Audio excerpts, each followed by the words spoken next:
Sir हम ready हैं। अच्छा ठीक है सर, आप एक बार ज्वाइन करेंगे तो बता दीजिएगा, फिर हम स्टार्ट कर देंगे। ठीक।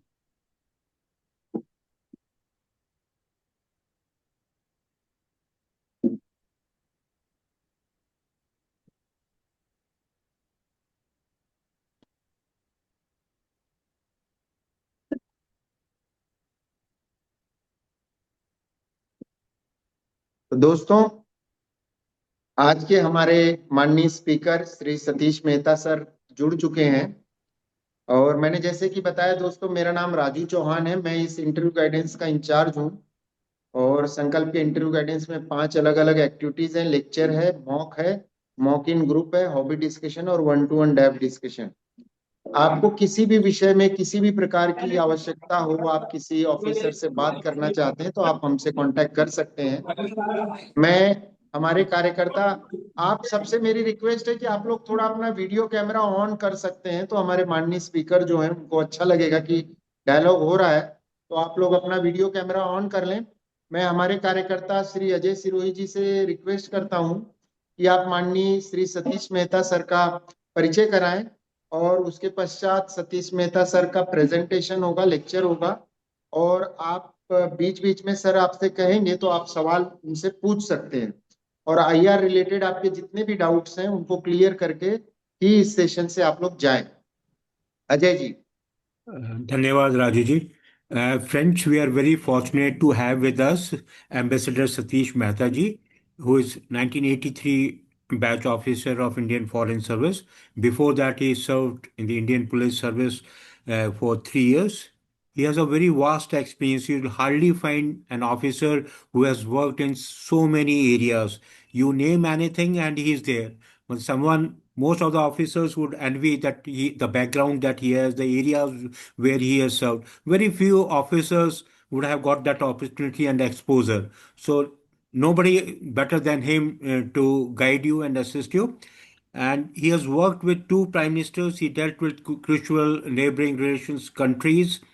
Uh, he was involved in assignments related to four continents. He was with the UN peacekeeping operations. He was at the UN in New York. He has handled, as I said, a lot of variety, strategic, security, defense, political, economic projects, trade and investment, disarmament, media management, public and cultural diplomacy. You name anything, and he is there. And he was also Director General of Indian Council for Cultural Relations from 2013 to 15. He was Indian Ambassador to Kuwait. He was Consul General of India in Toronto. And he has been guiding and helping all these civil services aspirants associated with Sankalp. So if I go into the details of his profile, it is so big that I'll be wasting your time and it will require anything. So without that, I'll hand over to sir. Sir, please, sir, the floor is yours. Thank you very much, Ajay and thank you very much, Raju ji, for inviting me to be here on the panel to discuss India's foreign relations and international relations. Right now I'm not in India. I'm in Tanzania, from where I'm doing this session. What I'll suggest is, for the benefit of all the participants, I will, after a couple of each 2 or 3 slides, I will stop and I'll ask questions so that questions don't get left right at for the end, because any question related to the particular slides I have shown, better to address them while it's still fresh in the memories and mind of our participants. So this has to be a very interactive session. This session, the purpose behind this is for the participants to understand India's foreign policy. I'm sure facts are available to them already in the enormous preparation that you and the enormous material that you give them. So this is more to enhance the understanding of what we do, how we do, and why we do, so that if those questions are posed to them, they can better answer those questions. In any case, it'll enhance their understanding of things, which is important because as we increasingly see, none of us is untouched from what happens abroad now. So what happens in the world comes back here, and what happens here goes to the world. And it is important for all of us now to understand in this globalized world the relevance and the importance of foreign policy and foreign relations. So with these brief comments, I'll start with the few slides that I prepared for the participants. So Raju, can you take us through next slide? Yes, sir. Yes, sir. Thank you.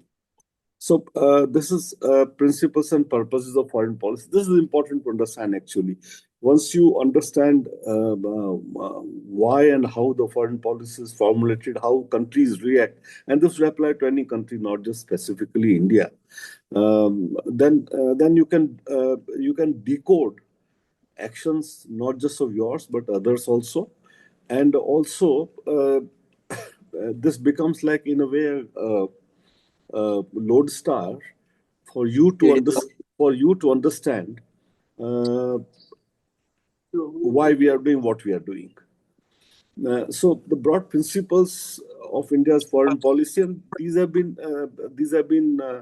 applied very broadly for most of our existence, is the belief in friendly relations with all countries of the world. And this, I can say with the utmost sincerity that we have tried to do this, we are trying to do this. Second is the resolution of conflicts by peaceful means. So India hasn't taken to arms very easily. It has tried to solve problems through discussion, through dialogue, through diplomacy. The third is the sovereign equality of all states. So we have treated even very small states with utmost respect. Case in point, two cases very immediately come to mind. One is Maldives, the other is of Bhutan. They're very small states. Bhutan has a population of about 800,000 people. Maldives has a population of less than 400,000 people. Yet, and look at our size, geographically or otherwise. But even now, dealings with them, and I've dealt with both Maldives as a very young officer, way back in late 80s and early 90s, and with Bhutan as joint secretary, head of division dealing with Nepal, Bhutan. We have dealt with them with the great sense of not just our, but their dignity, and to take into account their interests, their concerns more than ours. Then the important point is independence of thought and action, what these days we like to call strategic autonomy, but it basically means the same. A certain agency to take decisions based entirely on our own calculations and necessities, rather than be forced or obliged to take decisions the way others would want us to.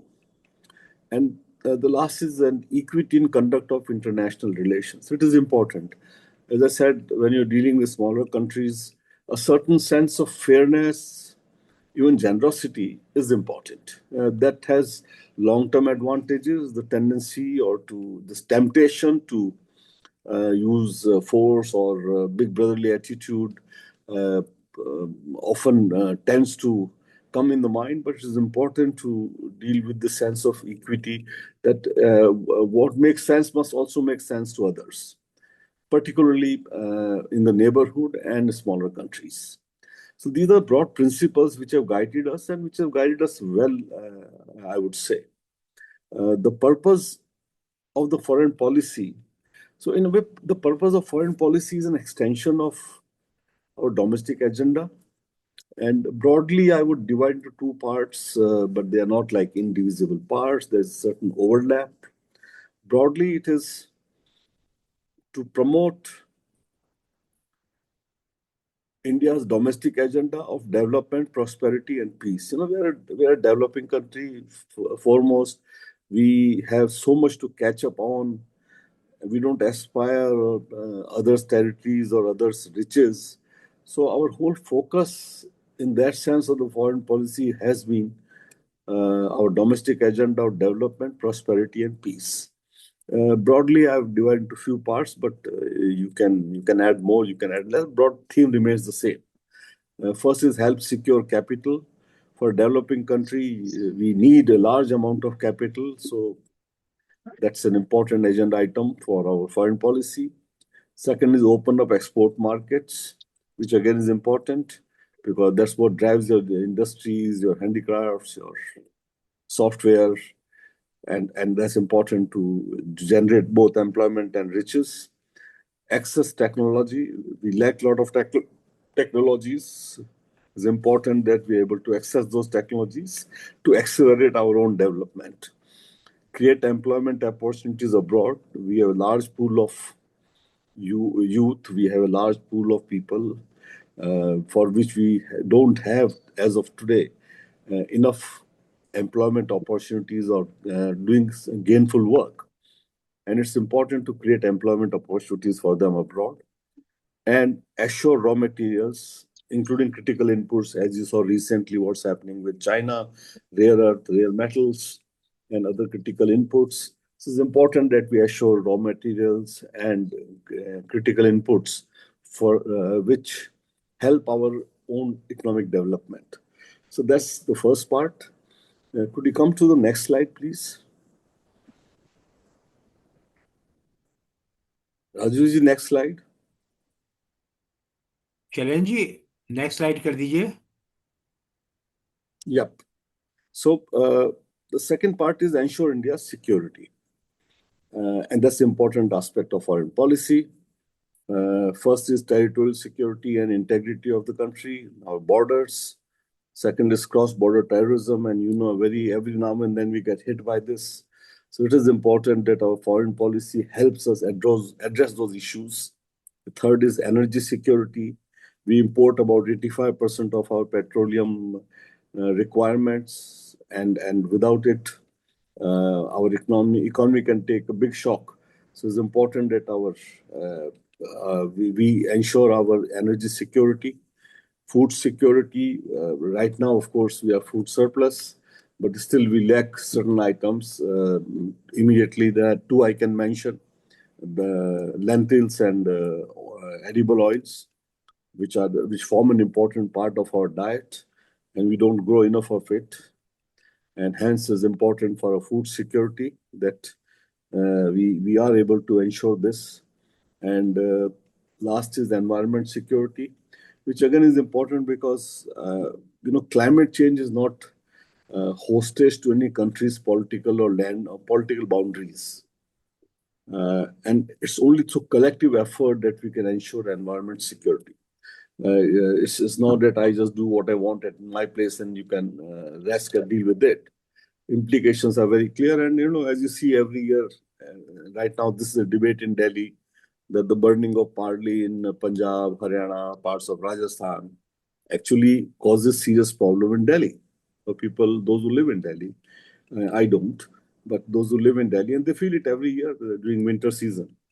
Now, this would apply across the globe too. Too much of pollution in one area eventually trickles down to other places and affects them.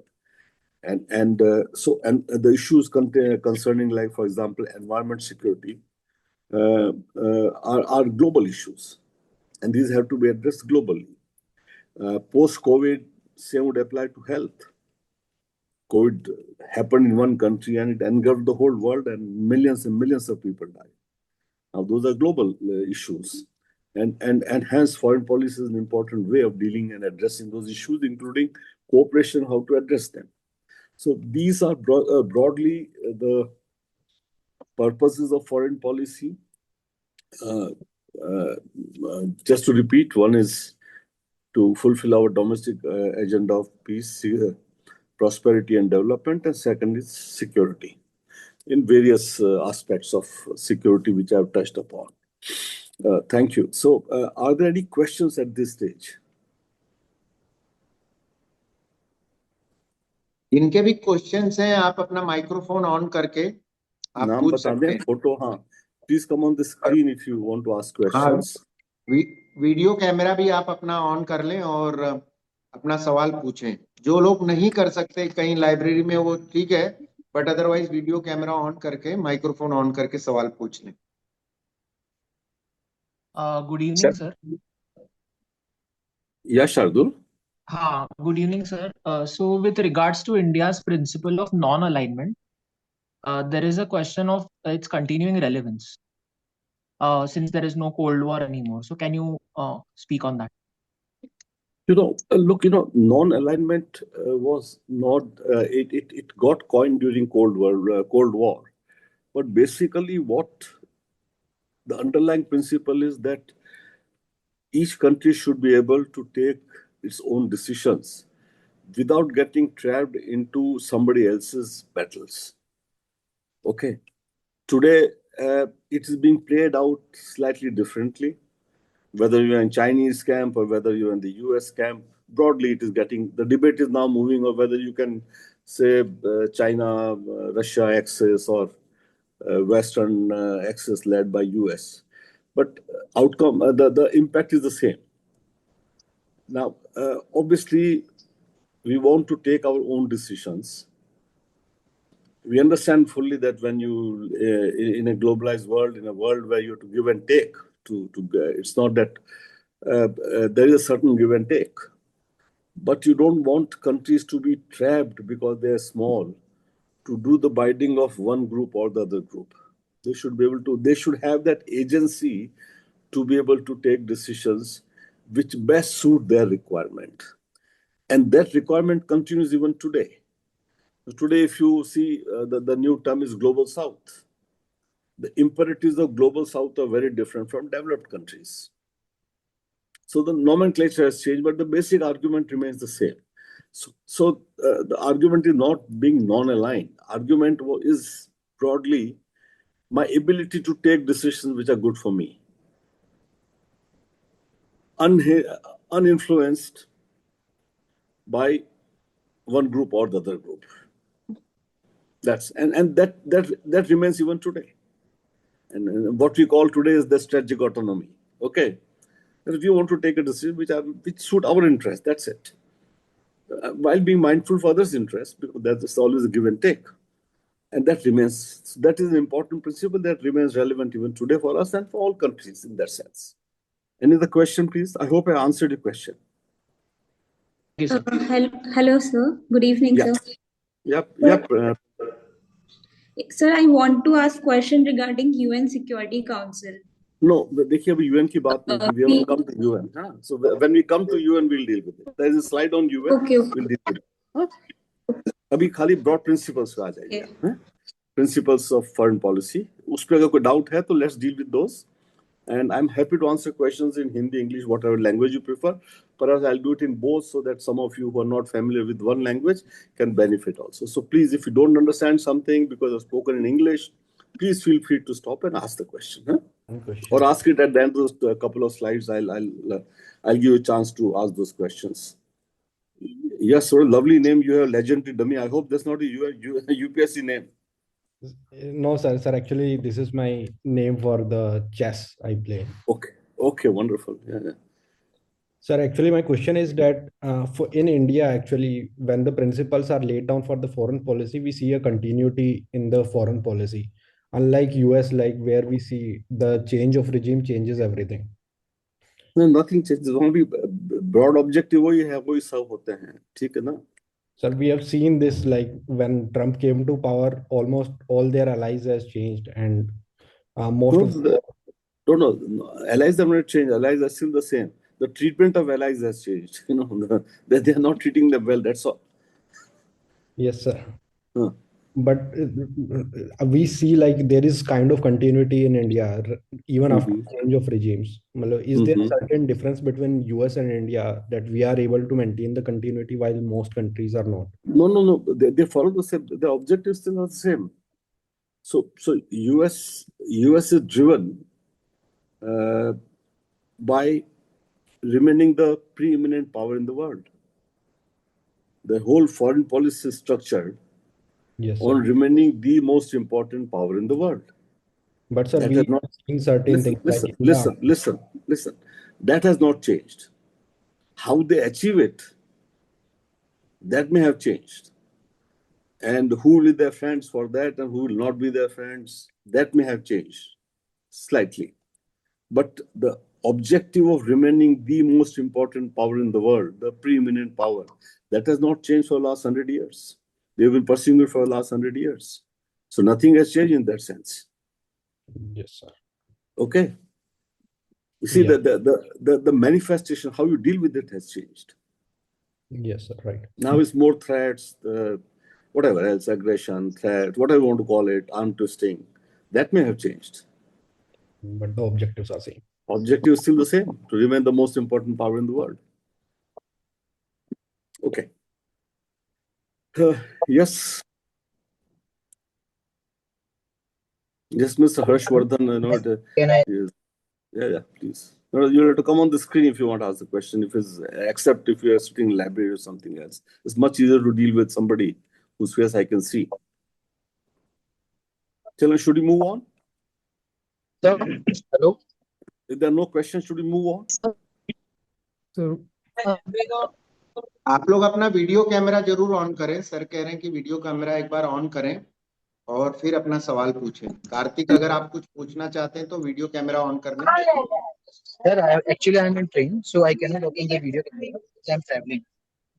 That is why I'm opening the camera. Sir, can I allow आपके यहाँ से disturbance भी काफी आ रहा है।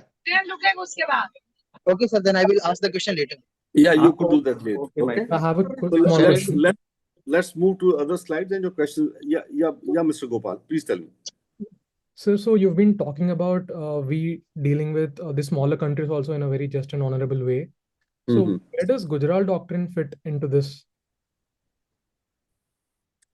Well, what was Gujarat Doctrine? I was in Mr. Gujarat's prime PMO, so I have some sense of what the Gujarat Doctrine was. But yeah, what was Gujarat Doctrine? Give in the neighborhood. Don't demand reciprocity. Briefly, this was it. Okay, we are still doing it. Look at the amount of aid we are giving to Nepal, Bhutan, Bangladesh, Sri Lanka, Maldives, barring Pakistan, everybody else. And we don't demand the same.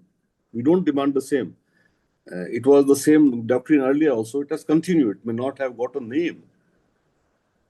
Okay, but even before Mr. Gujral, we were doing the same. During Mr. Gujal's time, we did the same. And later on also, we are doing the same. Okay, sir. Thank you. Okay. But sir, is it time to change our doctrine? Like we are seeing in Bangladesh that even after so much of reciprocity, they are quite hostile towards us. They are talking about Greater Bangladesh. Look, again, it is a certain set of people who are talking about it. You follow that? Not everybody in Bangladesh. Yes, sir. But so you have to be careful in dealing with regimes and in dealing with people. Yes, sir. That is fine. But when we talk about the relation of but then with Bangladesh, we are tightening the screws. We'll discuss it when you come to Bangladesh. But we are tightening the screws. We have stopped their entry of their products into India. We have stopped that. We have made it very expensive for them.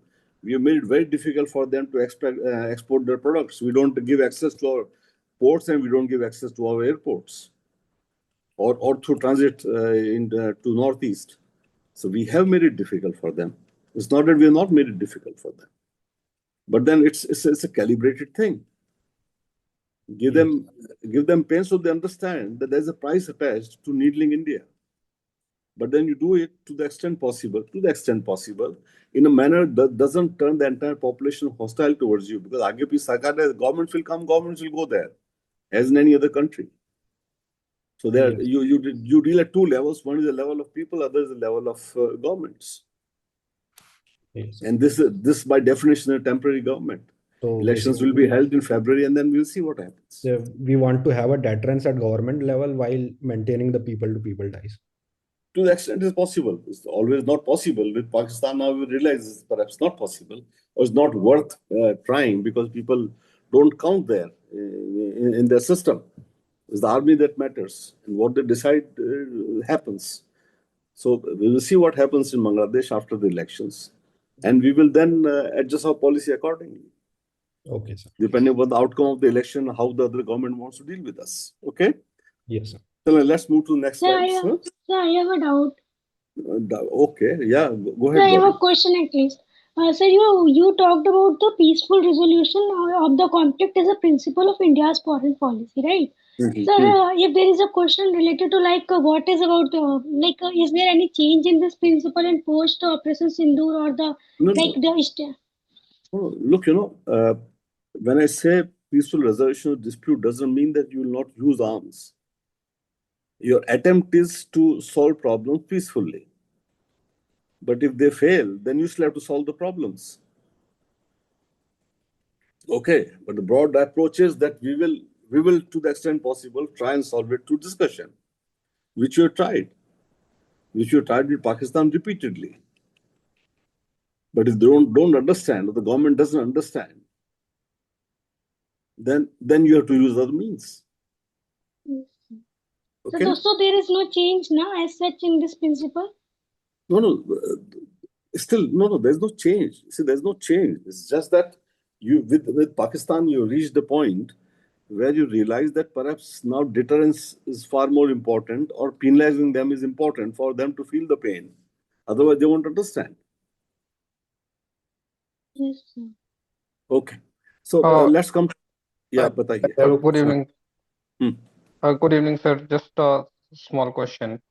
And What's your thanks for name? your time. Your My name name is can't. Anup. Anup, Yeah, sir. My name is Anup. it can't be iPhone. Yeah. Tell me. Yes, sir. My name is Anup. Unfortunately, I could not sign in.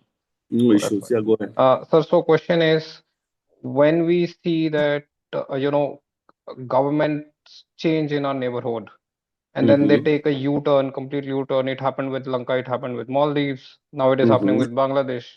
What is the need to maintain this moralistic stand of following the Gujarat doctrine, or so to say Nehruvian doctrine, when we know that there are no Look, permanent friends and foes so in the international? Why can't just be simply transactional with all other neighbors? at one level you're always transactional. At some level you are always transactional. Not on everything you can be transactional. Okay, you But cannot be and you should not be transactional, because foreign policy is not just securing, as I said, the India. What did I say? The starting point was, through foreign policy, we wish to secure two things: your development agenda, your peace agenda, internal, and your security agenda. Okay, that's the purpose of foreign policy, and rest is all instrumentality. So you can take a view that we will just take a transactional view, do something today, and then get away with it and deal with it tomorrow. It may not really work. People will not trust you over a period of time. So you also want your neighbors to feel, particularly your neighbors, because with whom you have day-to-day issues, to feel a certain sense of comfort, because our size and their size is fundamentally different. Now look at Maldives, as I said, with a population of 4 lakh people. Delhi के एक बस्ती में ज़्यादा population उससे. Okay. So yes, sir. you need to give them some sense of comfort with you. But that is something that And that comes, bigger countries like China and can give that comes, better than us. yeah, I beg your pardon? But that is something that bigger countries like China can give better than us. So why would then these No, they countries? don't. You are the largest trading partner of Bhutan, of Nepal, of Bangladesh, of Maldives, of Sri Lanka. China cannot. China can give them money. Okay, but we are the first responders when any of our neighbors are in trouble. We are the first responders. They look to us for support. That's how it is. Right. Like you can't be the first responder in Honduras or in Ecuador or in Salvador. Okay, China Right. can't be the first responder there. Okay, so let's move to other parts. Otherwise, we'll just keep discussing the same thing again. Challenges. Now, you've seen the broad principles which drive us, and the purposes that we seek to achieve through our foreign policy. What are the challenges that we have to deal with when formulating policy? One is unpredictability, complexity, and ambiguity. So things are unpredictable, which you can't control. Things will happen when they have to happen. Number two, they are very complex, so there are layers and layers and layers. And third is ambiguity. Ambiguity means people will say something, they'll do something, words would vary from the actions, etc. So you have to deal with those and try and pierce all this and see exactly what is the intent. Never easy, but that's how it is.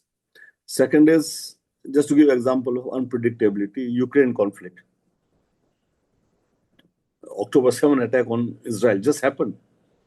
Something happens in Gaza or in Israel, and or between Russia and Ukraine, and the repercussions are felt all over the world. Now, those are things you cannot control. What happens? But you still have to live with the consequences of it. That's the nature of challenges that we face, or all countries face, while formulating their foreign policy. Now, post-COVID recovery, Ukraine conflict, Trump tariff headwinds for the economy, these are some of the major challenges that you face, particularly on the economic side. And you have control over none of the things that led to it.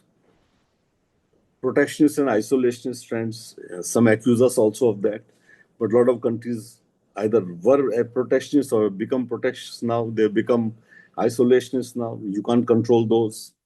That's a challenge for you while you deal with those countries and other countries. Growing radicalism in some Islamic countries, you can't control those, yet the implications are on you and others. Turbulence in the Gulf and Middle East, like Gaza, you see Syria, Houthi attacks, Lebanon, that they're all facing difficulties. But that affects you because Red Sea gets affected. Your shipping gets much more time consuming, much more expensive, but over which you have no control or very little control. Those are challenges you face while you craft your foreign policy, while you craft your responses. Ever increasing assertiveness and aggressiveness of China, we see it happening regularly. The uncertainty of US foreign policy priorities, we don't know, or we are not clear, or even if we are clear, not that we can control it.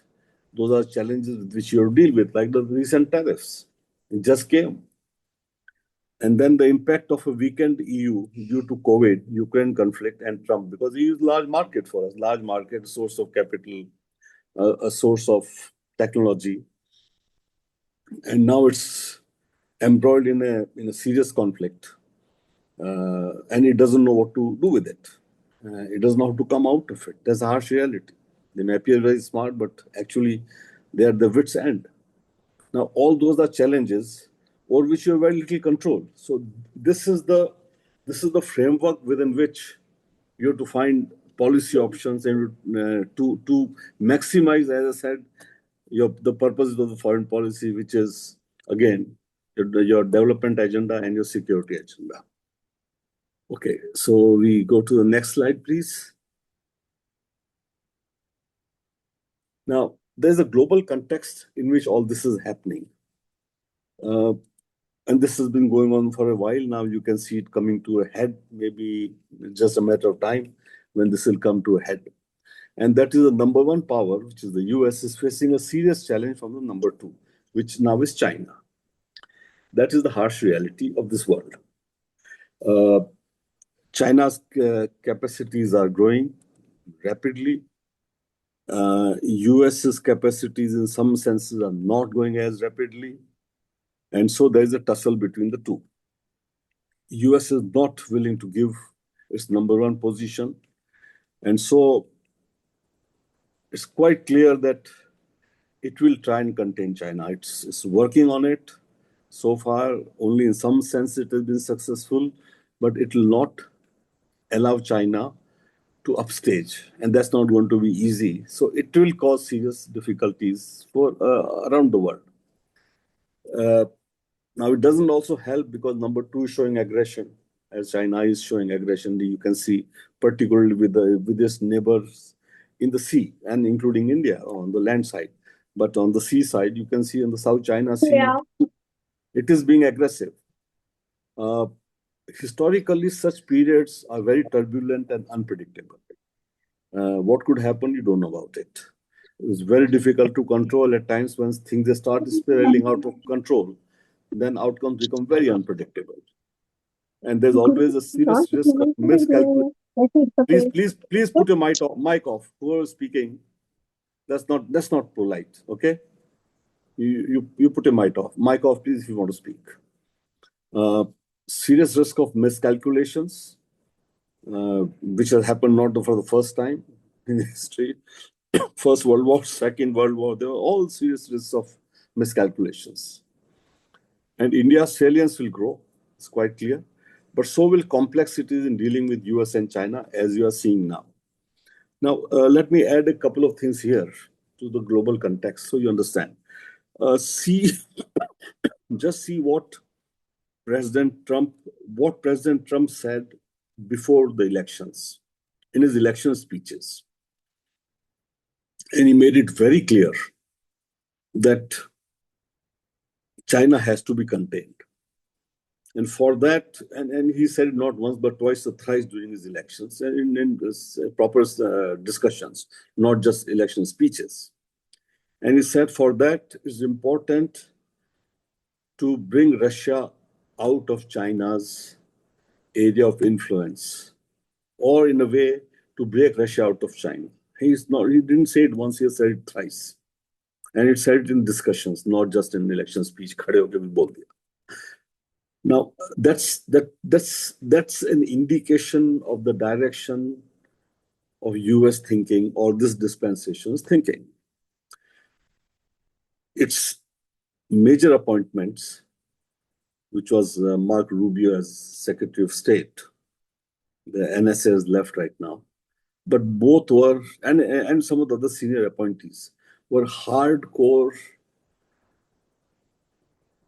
anti-Chinese. Hardcore. So the direction where the US administration would go was in no doubt. What they had not contended with was how much they were dependent upon China. Or they didn't understand China would actually do this when they stopped the rare earth materials to be delivered to them or to be exported to them, which really ground America completely. And so they had to make the concessions. He went to meet Xi, etc. And they made a very, very temporary truce of 1 year. But the long-term trajectory is very clear. US will do everything to contain China. That script is a long-term script. Rest is all short-term detail. That's how you should see it. The third thing, look at what Trump said after he became, some of it he had said earlier also, but after he became president of US. He said, we'll take over Greenland. Right? He said, we'll take over Panama, which they have done. Panama Canal, they have taken control of. He said, Greenland, we will take over for rare earth minerals, but I don't think nobody knows how many, if any, rare earth minerals exist there. It is basically, if you see the actions, it is basically to control the passage of trade for China. Panama, once you control Panama, for Chinese to come to the eastern part of US, they have to go down Argentina and then come up again. That's a huge, huge cost. And they can be thwarted. That is the long-term trajectory.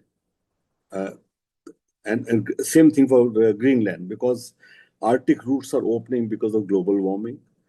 Technology today permits the Arctic routes to be opened, which would be Chinese exports should come to Europe, not through Suez or through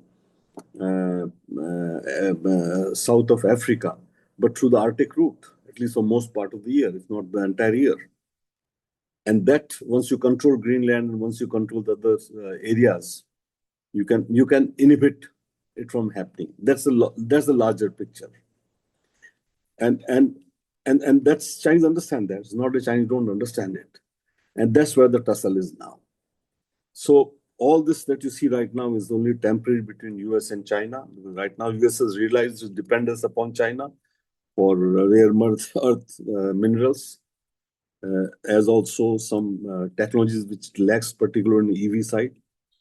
And the fact that China does over one-third of world's manufacturing.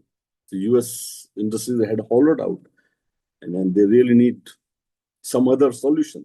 Earlier they were talking China plus one, but that hasn't really worked, and that's where things are. So the tussle is on, and that will shape and that will determine over the long term what happens to other countries and which direction the global politics will go. Okay. Next slide, please. Okay. So now let's come to India's relations with the US.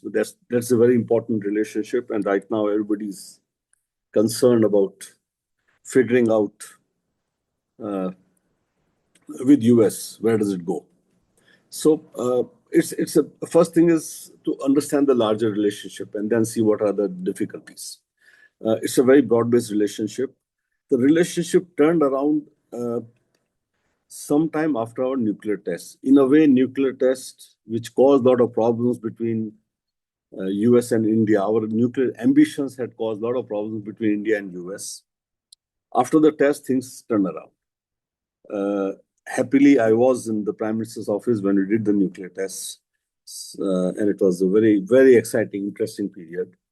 And things turned around completely with the US thereafter. They realized we're a major power, we are a serious power, and then the attitude towards us changed completely.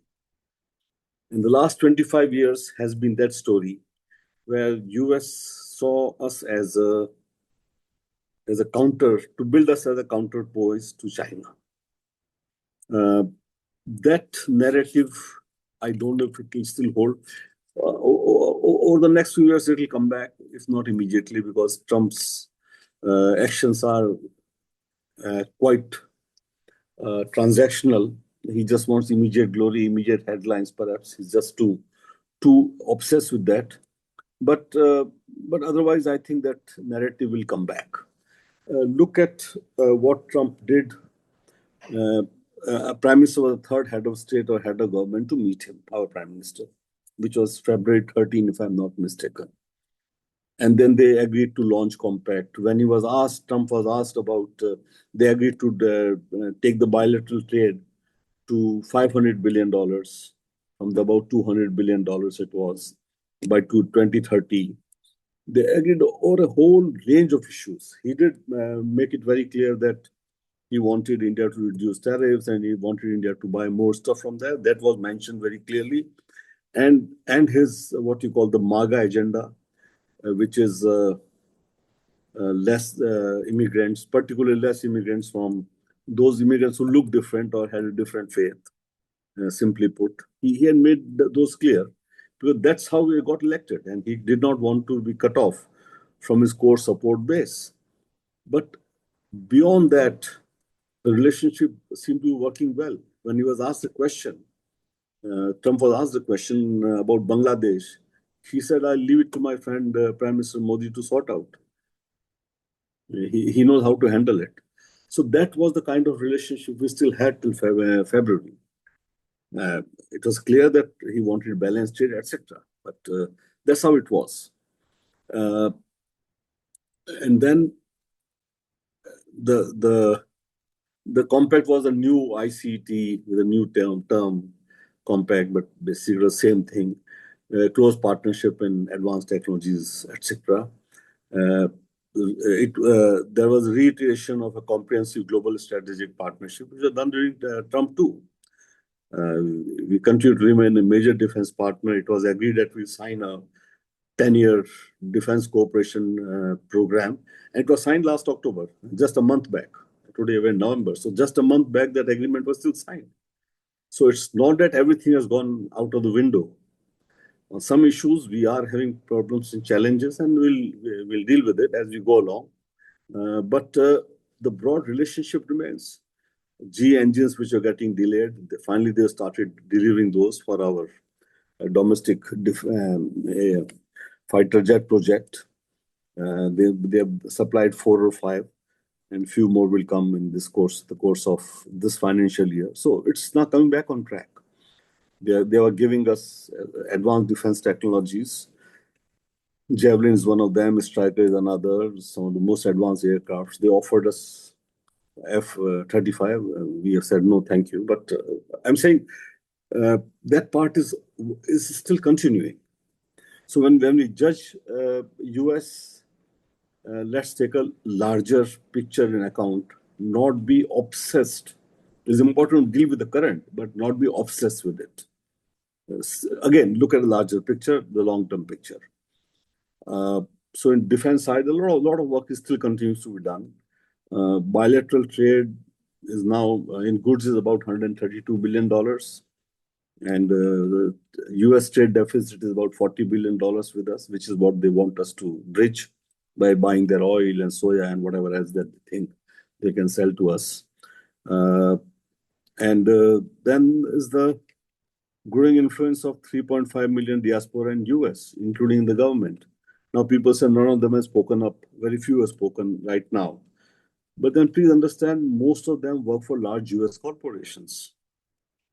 And many of them will not speak publicly. They don't want to embarrass the government. They don't want to embarrass the companies in which they work. But they will speak differently. They'll speak quietly. They will speak internally in the system to start changing things. That's how it's going to happen, and that's how perhaps it is not. So look at the statements of his two pet dogs, shouting dogs, I would call Lavaro and Lutnick. One is the trade secretary, and the secretary, commerce secretary, and the second was the trade advisor. For last 2 months, they are silent. Earlier, they would come to the media every day and say something very hurtful to us.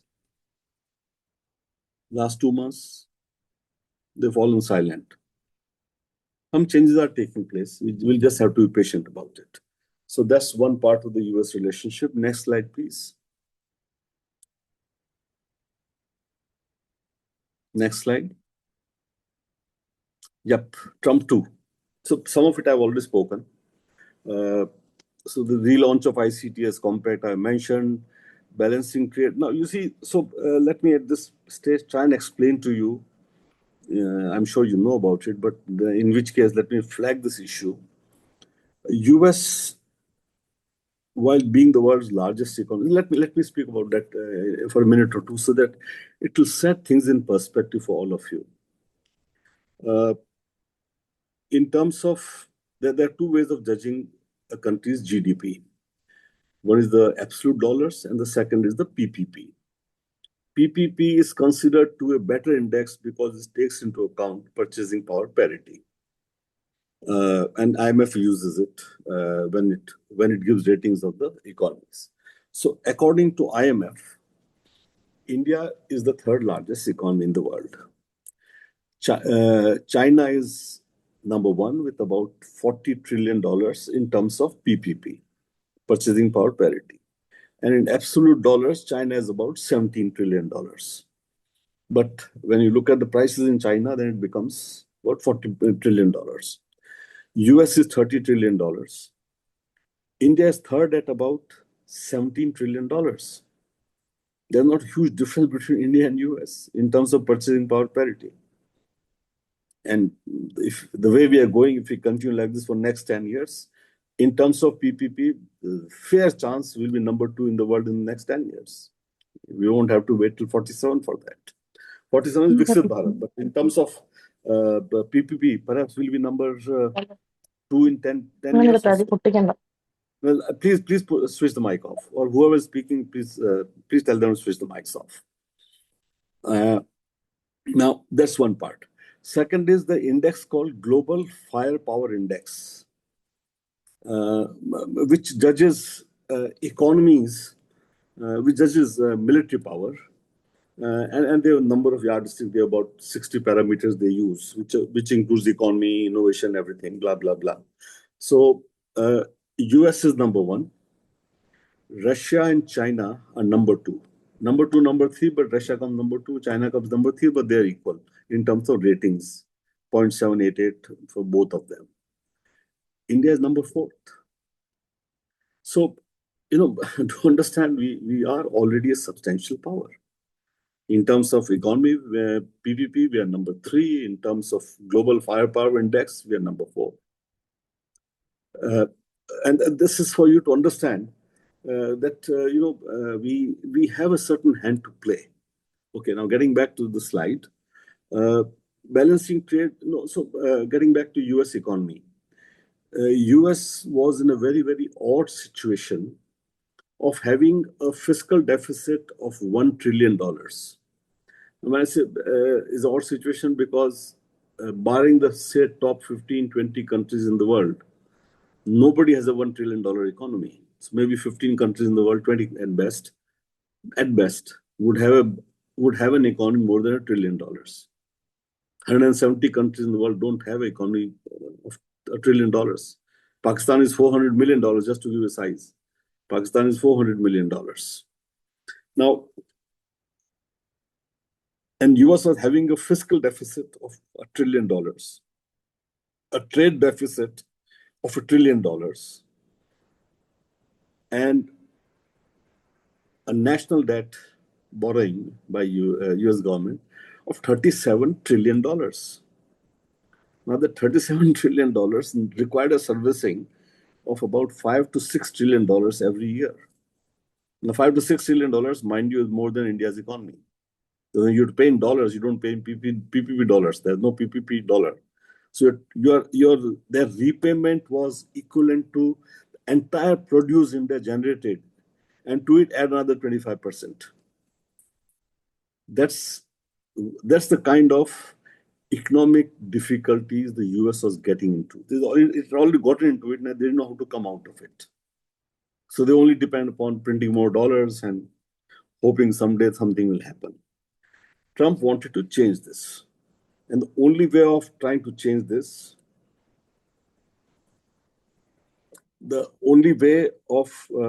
can ask the question, Harshvardhan, I'll answer it again, but not like this. The only way of doing this, simple, how do you reduce a budget deficit? Either you cut expenditure or you increase revenue. Cutting expenditure was difficult because they still wanted to continue to spend more money on defense, because the larger objective was to contain China that they had not given up upon. So Trump decided to tax people. Now, if you tax people whom you have promised that you will reduce taxes, because the super rich were all supporting the so-called MAGA group was supporting Trump, he couldn't tax people who had brought him to power. So very conveniently, he started taxing imports. Eventually, it's a tax on your own people. Nobody's going to export to you if he's not going to make money. So he used tariff as an instrumentality to force other countries, and most of them had a trade surplus with US, to force them to accept more tariffs and reduce tariffs on American goods. So India must reduce tariffs on American goods, and America should charge more taxes on what India exports. That was the only way he thought he'll be able to raise taxes without being seen as taxing his own people. Eventually, it's a tax on his people. But at least you're not seen, because now you are seen as somebody who's fighting the whole world, who's exploiting US, the whole world. He created a narrative the whole world was exploiting US, they're exporting goods to America. Well, they're exporting goods to America because Americans want to buy those goods. America didn't produce those goods. And if it produced those goods, it didn't produce at a price that people could buy. But he created this whole story and this whole narrative that single-handedly was fighting the rest of the world, which was marauding US economy. This is the narrative he created. And then he started tariffing countries. And most countries gave way, including European Union, Japan, everybody. The few holdouts were China, India, to an extent Brazil. That's about all. The rest all gave way. So when countries started giving way, he realized this is a great way. It works. And without realizing that there will be some who will stand up and say, well, only up to a point, not beyond that. So on certain red lines that we had created, we were not prepared to be pushed, which was mainly opening up agriculture exports, etc., to India. And we said we rather rough it out right now than to create a long-term problem for ourselves. So broadly, this, you to see what he was doing. Don't go back with the words, but he was trying to reduce trade deficit, an unsustainable $1 trillion trade deficit every year. And to give you in the context of $1 trillion, India's entire exports of goods and services is $800 billion. So the trade deficit was more than the entire foreign trade of India in goods and services. That was the trade deficit. The fiscal deficit was $1 trillion. So obviously, he had to figure out, and this is the way it's figured out. I don't think it's going to last for long, but that's what he is trying to do. So that's the broad picture of India's relationship with the US. Now, I'd rather take questions right at this stage, and then with India's relationship with US, and then we'll move to next slides. Yes, please. Good evening, sir. Yeah. Sir, I have a question that regarding US. Come on the screen, please. Sir, I am on the screen. I can't see you. Why? Why can't I see you? So you can alter your view, multiple slides, multiple speakers. Okay. Stop video. More. Right. What did I do wrong? Earlier I was seeing somebody. Now I can't see anybody. Sir, top right corner zoom view, it says side by side speaker gallery. Okay. Speaker view. Okay. It's not coming. No, not the speaker view, the gallery view. Okay. Gallery view. Okay. Great. Now I'm visible. Yeah. Good evening, sir. Yeah, that's nice to see so many interested people. Those of you who have put the cameras off, please put it on. It's nice to interact when you can see each other. What if you're only hearing my voice, not seeing me? Sir, I have two questions related to US relations. One, you talked about that US has a large amount of fiscal deficit. So why doesn't it print currency? Because even we know that it is not backed by gold. So will it lead to inflation? That is why US is not printing currency. And sir, second question is, can you give your insights on the ongoing negotiations with the US on the trade deal? Okay, so for second question, I have no insights. I don't live in Delhi. I have no insights. But any general view? No, general view, it will happen. Sooner or later, it will happen. Okay, that's the common sense on both sides. As I said, a lot of people are working quietly on this. People who have influence don't want to come out publicly. They're working on it. And America also understands this. US understands it now. So you see the little change. For the last 2 months, you don't hear Navarro screaming every day. Some day criticizing our trade, second day saying why are boiling Russian oil, third day saying why are buying Russian weapons. He's been quietened. And the other guy was Ludwig, who was the Commerce Secretary. So they were like barking dogs of Mr. Trump. They've been silenced now. So they understand that India will not give way beyond a point. Okay. So that part is settled. Now it's just a question of finding terms which are work for us and work for them. That will also happen. Hopefully that will happen. So that's one thing. Now the second question was, why don't they print currency? We try to do that in India. You know the inflation. In 47, a dollar was equivalent to a rupee. Okay. Today, a dollar is equivalent to 88 rupees. This is what happens when you keep printing currency. Nobody is immune from it. For some, it will come a little longer. The pain will take a little time to come. For some, it will come sooner. But nobody is immune from it. Okay, you just can't keep printing currency if nobody in the world wants it. Who's going to buy that currency? Who's going to accept the currency forever, knowing fully well that there's nothing behind it? Okay, so they understand it. I mean, the basic economics, they understand. So the only way was to reduce your fiscal deficit and you reduce your trade deficit. And they are trying to, first stage is put tariffs. So at least make money if you have to still import. number one. And that's why he's saying, I want people to make products in America. He said it. If you remember some time back when Apple said they'll set up a new plant in India, and he said, no, he said, you can set up a plant in India if you wish to. But if you want to sell in America, you must make Apple in America. It's not going to happen because Apple will be priced out. But Apple made some other promises. Yeah, we'll invest $500 billion in America, whatever. And they'll do whatever they have to do. But that's the harsh reality. So printing currency is not a workable option beyond a point. I think they already reached that point. They have perhaps passed the point. Because as things stand, they cannot service a $6 trillion or $5 trillion every year. And you can't keep taking loans to repay old loan. Who's going to give you money? You try doing it. Forget about your bank. Go to your parents and say, अच्छा पैसा दो भी अगली बार पैसा चुकाना है तो बोलो और पैसा दो तो फिर पुराना पैसा देंगे. Parents says ये भाग जाएगा बंद करो बहुत हो गया ये है ना.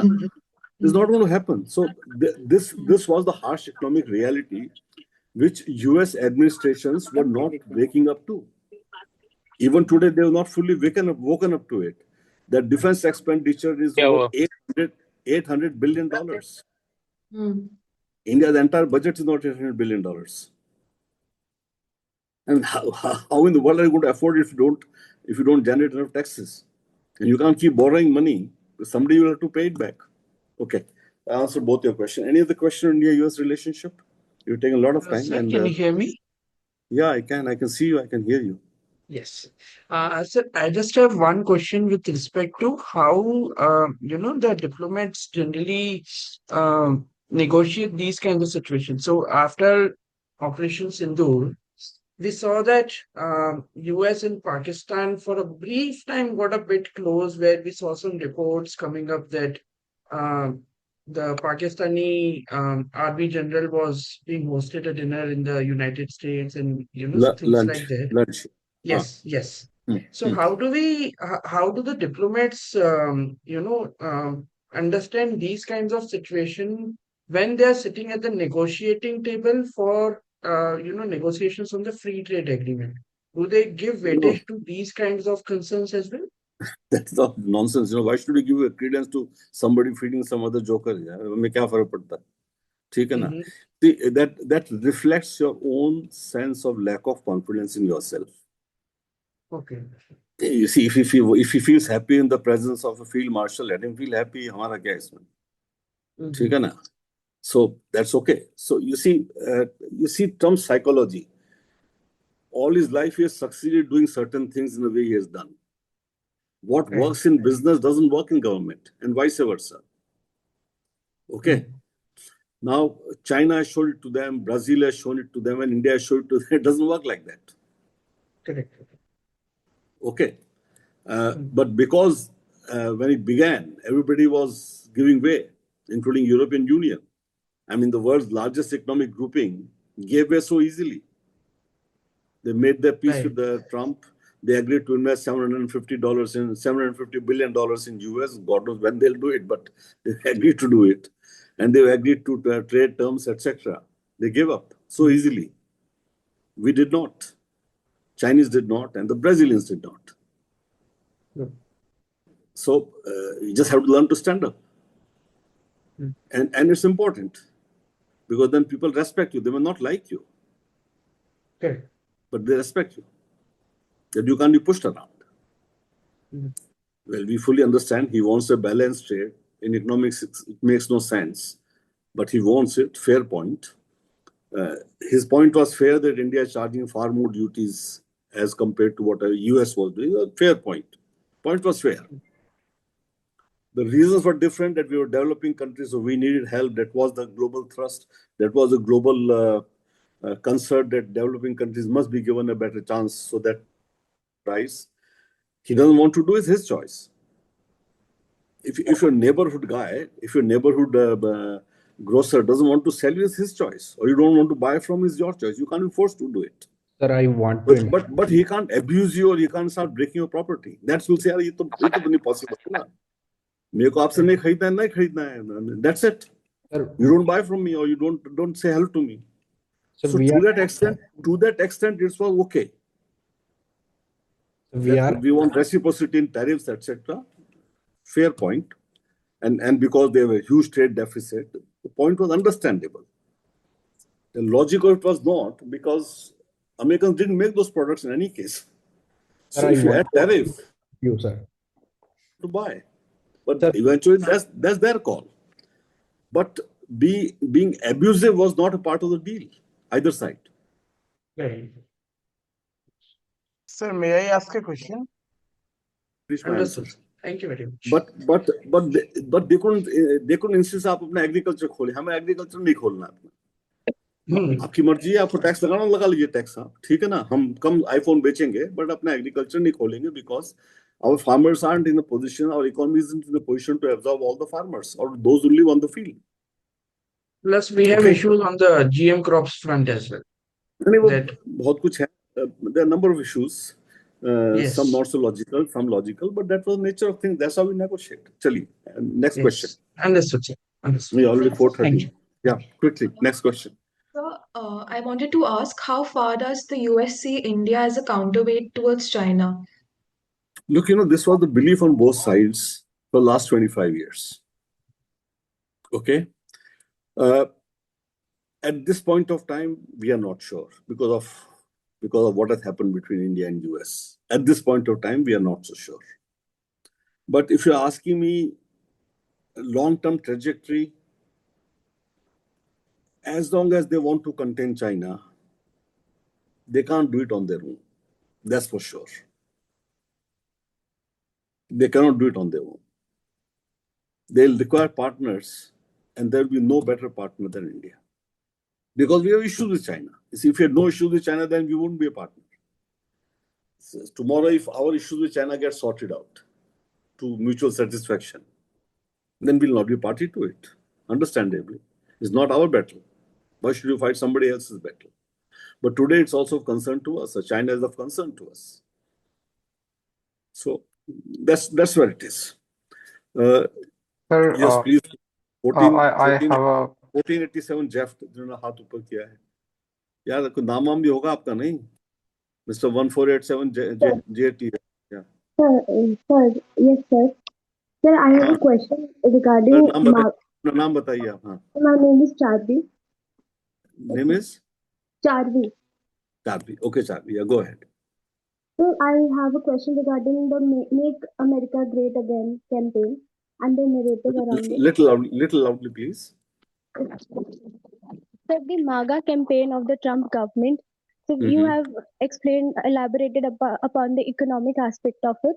But what other components can India derive of the MAGA campaign, particularly upon the H-1B visa issue, and how is India handling it, sir?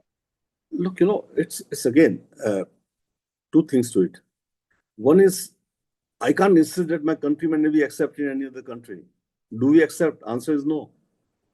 So you can't say कि आप हमारे लोगों को लेते रहिए, आपको अधिकार नहीं है मना करने का. It's not going to fly. Let's be serious about it. है ना?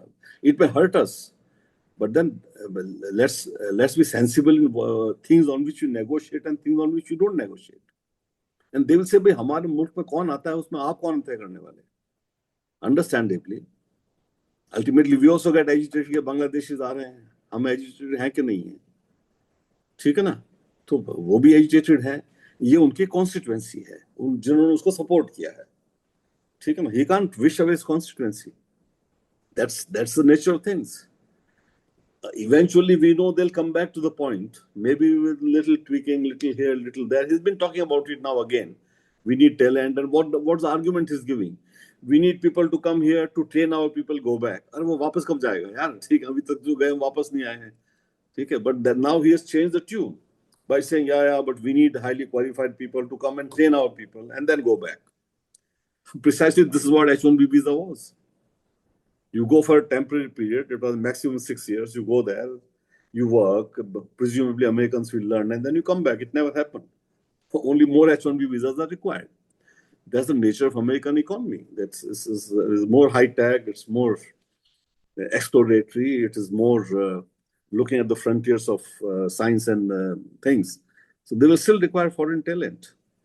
So don't make issue out of things which eventually they'll come to the conclusion. Okay? So that's where it is. Yes, Now, how long it will take, I really can't say. I can't give you a figure, nobody can. But when American companies start losing money, then they'll talk to the government. And when big companies talk, people listen to them because they also do huge amount of political funding. Number one. Number two, see it from our point of view. वो काम America में क्यों नहीं हो रहा था? Because वहां लोग नहीं थे. तो या तो लोग काम के पास जाएंगे या काम लोगों के पास आएगा. There's only two way of getting it done ना. ठीक है ना? अगर आपको कुछ काम करवाना है, if you are unwell, either you go to doctor or doctor comes to you, right?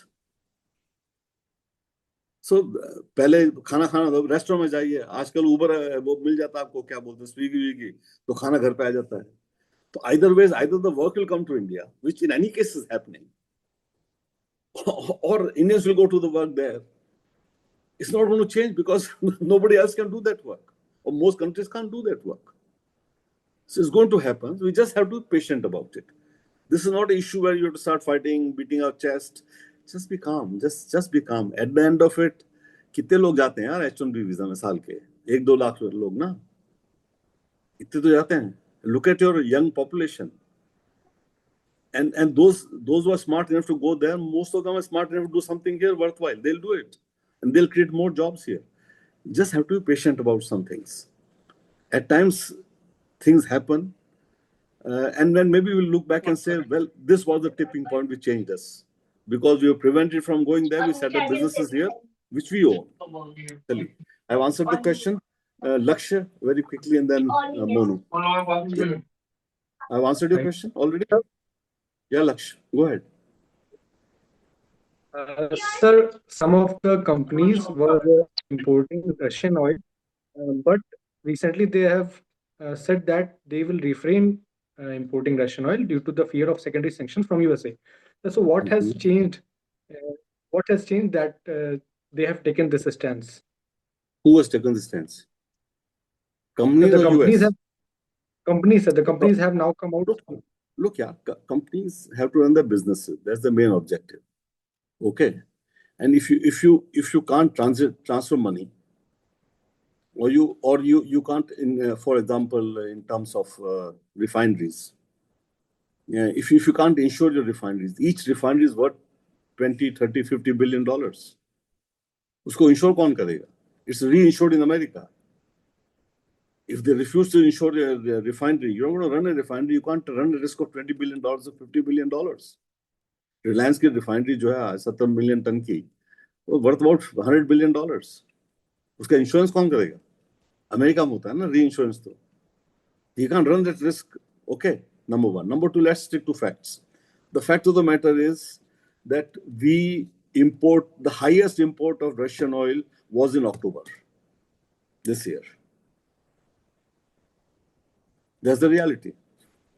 We imported 1.8 million barrels every day from Russia in October. और नवंबर से कुछ कम होना शुरू हुआ है.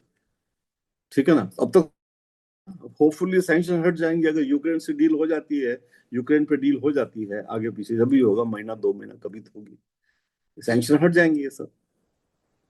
But so far we are importing Russian oil. October was the highest import of Russian oil. Okay. Yes, there is an unfair system, completely unfair. There is a complete where we buy our oil from is not Russia, America's business, but that's the leverage that they have created, and we have to learn lessons. That's the only thing we have to learn lessons. Very unfair. I entirely agree with you, but we have to learn lessons. One is don't learn it from it. कि आइंदा से हम पे कोई ये pressure ना डाल सके. Okay, which would require a different financial system. It will require building your currency to a level where you can simply people say हम रुपए ले लें, हमको डॉलर नहीं चाहिए, आपका रुपया काफी हमारे लिए. कुछ countries में हो रहा है. So this is all a work in progress. But yes, that's an unfair system. I entirely agree with you, and we are resisting it. Beyond the point you cannot ना. अगर oil ले और आपका refinery insured नहीं हो, आपका जहाज insured नहीं हो, so there's a problem ना, and you can't have a larger problem for sake of Russia's war in Ukraine. Chale. Thank you, sir. Quick, two more questions and then you move to next things. It's already 4:44. Yeah.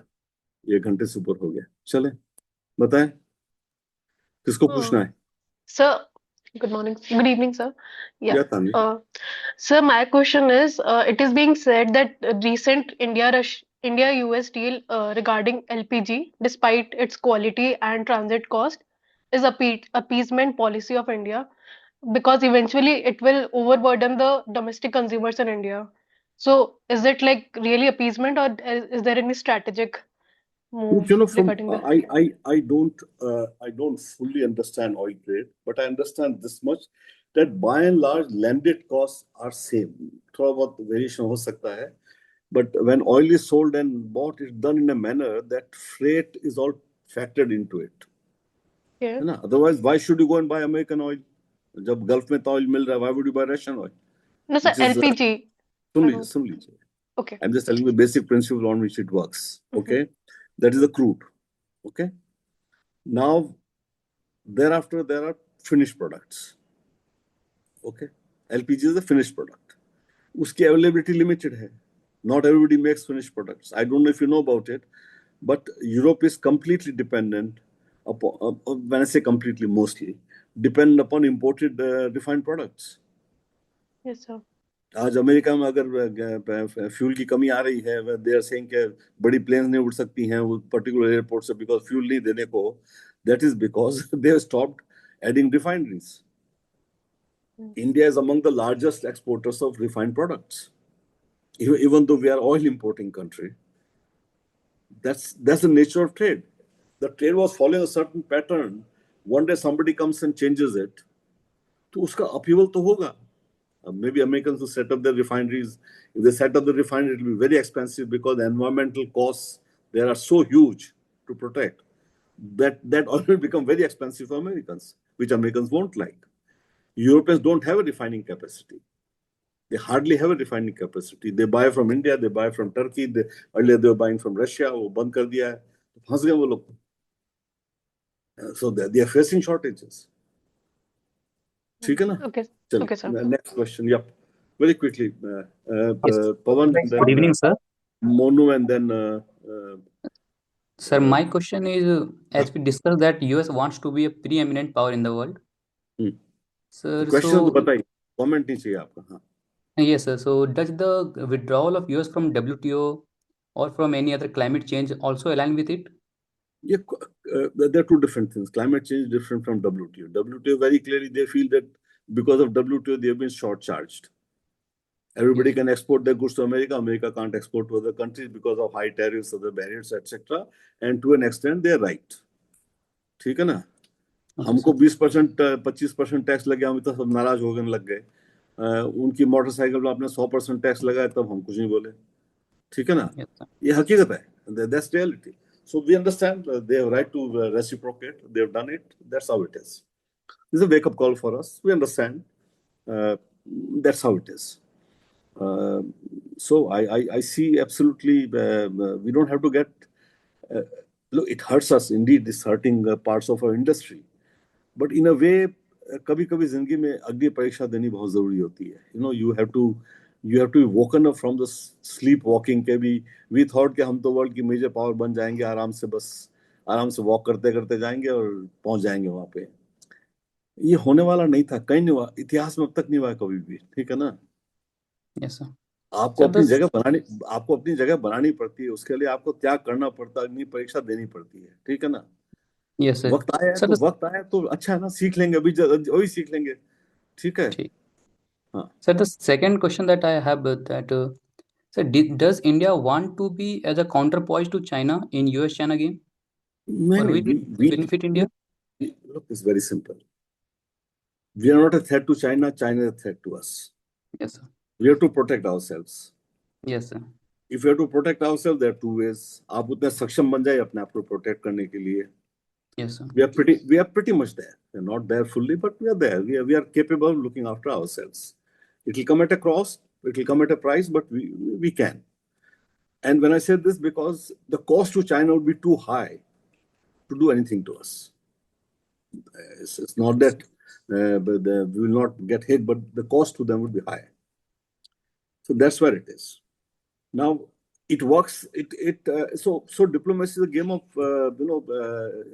mirrors and smoke. Okay, तो ये create और आगे हम तो खास दोस्त हैं, तो सोच Yes, लेना sir. भैया हमारे पास तो इतने बड़े भैया हमारे साथ खड़े हैं, ठीक है ना, तो जरा पंगा उंगलने पहले हम करते हैं, स्कूल में जाते हैं, कॉलेज में जाते हैं, जब कोई Yes, sir. दादागिरी, अब आप शायद आजकल नहीं होती, जब हम कॉलेज में पढ़ते ऐसे होता था, वो आता था 3 बटन खोल के सामने के, वो देखता था दूल्हा पतला, इसको हड़का लो, तो कहते हैं हमारे भैया देखो पीछे खड़े वहां पे, ठीक है ना, फिर वो आ जाएंगे. That's how it is. The world has not changed in the basics. So it helps. And it helps US because US is very clear it has to contain China. Yes. On that, have no doubt. There's, in my mind, there is no doubt about it. And you see Trump's utterances. It's very clear. कितनी बार कह चुके हैं वो? We have to contain China. We have to contain China. Panama किस लिए control करना चाहते हैं? To contain China. ग्रीनलैंड क्यों चाहिए उनको? To contain China. आप ट्रेड रूट ब्लॉक कर देंगे वो. मलक्का स्टेट पे भी क्यों, अभी जो सेंट मार्टिन आइलैंड जो चाहिए बांग्लादेश में, उनको क्यों चाहिए? Because very close to Malacca Strait, and which is from where China's 60% trade goes. They want to contain China. That's the nature of things. Yes, sir. ठीक है ना, तो अगर उनको लग रहा है कि इंडिया और यूएस साथ करेंगे, उसके अपने रिस्क भी हैं. So we have, and that is why we have been very careful with Quad. Yes, sir. बहुत it took us 10-15 years before we actually had a Quad meeting at summit level. So only few years back. Because you see, because we understand the nature of US, है ना, वो तो ऐसा कोई दोस्त नहीं है जिसका दगा नहीं किया उन्होंने, ठीक है ना, तो what makes you feel that they will spare you? वो सद्दाम को चढ़ाया ईरान से लड़ाई करने के लिए, उसी को जाके बाद में मारा. एक एग्जांपल नहीं है, मैं कितने एग्जांपल दे सकता हूँ आपको, ठीक है ना. अब यूरोप को देखे ना, फंसा दिया यूक्रेन में, लड़ाई तो सब अमेरिका ने करवाई थी यूक्रेन में, ठीक है, और अब यूरोप को बोल रहे तुम पैसा दो हमको, हमसे मतलब, वो तो बिल्कुल गब्बर वाली बात हो गई. गब्बर से तुमको एक आदमी बचाएगा, वो गब्बर खुद. अब बोलते तुम हफ्ता दो तो हम बचाएंगे तुमको, नहीं तो तुम जानो रशिया जाने. तो जिन्होंने यूरोप को नहीं छोड़ा, उन्होंने सद्दाम को चढ़ा के लड़ाई करवाई ईरान से, उसको नहीं छोड़ा, उसको जाके मारा. तो आपका कहाँ चांस है? तो we don't wear any blinkers. हम निर्णय लेते हैं तो कोई रंगीन शीशे लेके नहीं बैठते आंखों पे, ठीक है ना. We understand nature of things, we play the game, that's it.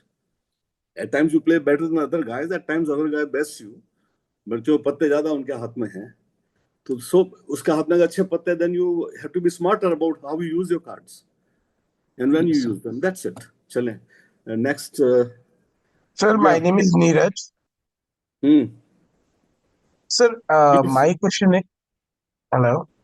बोलिए. Yeah, sir, my question is that are we risking our friendship with Russia by adhering to US? Not at all. Not at all. Russia का, हम ही तो दोस्त हैं, और दोस्त कौन बचा रशिया का?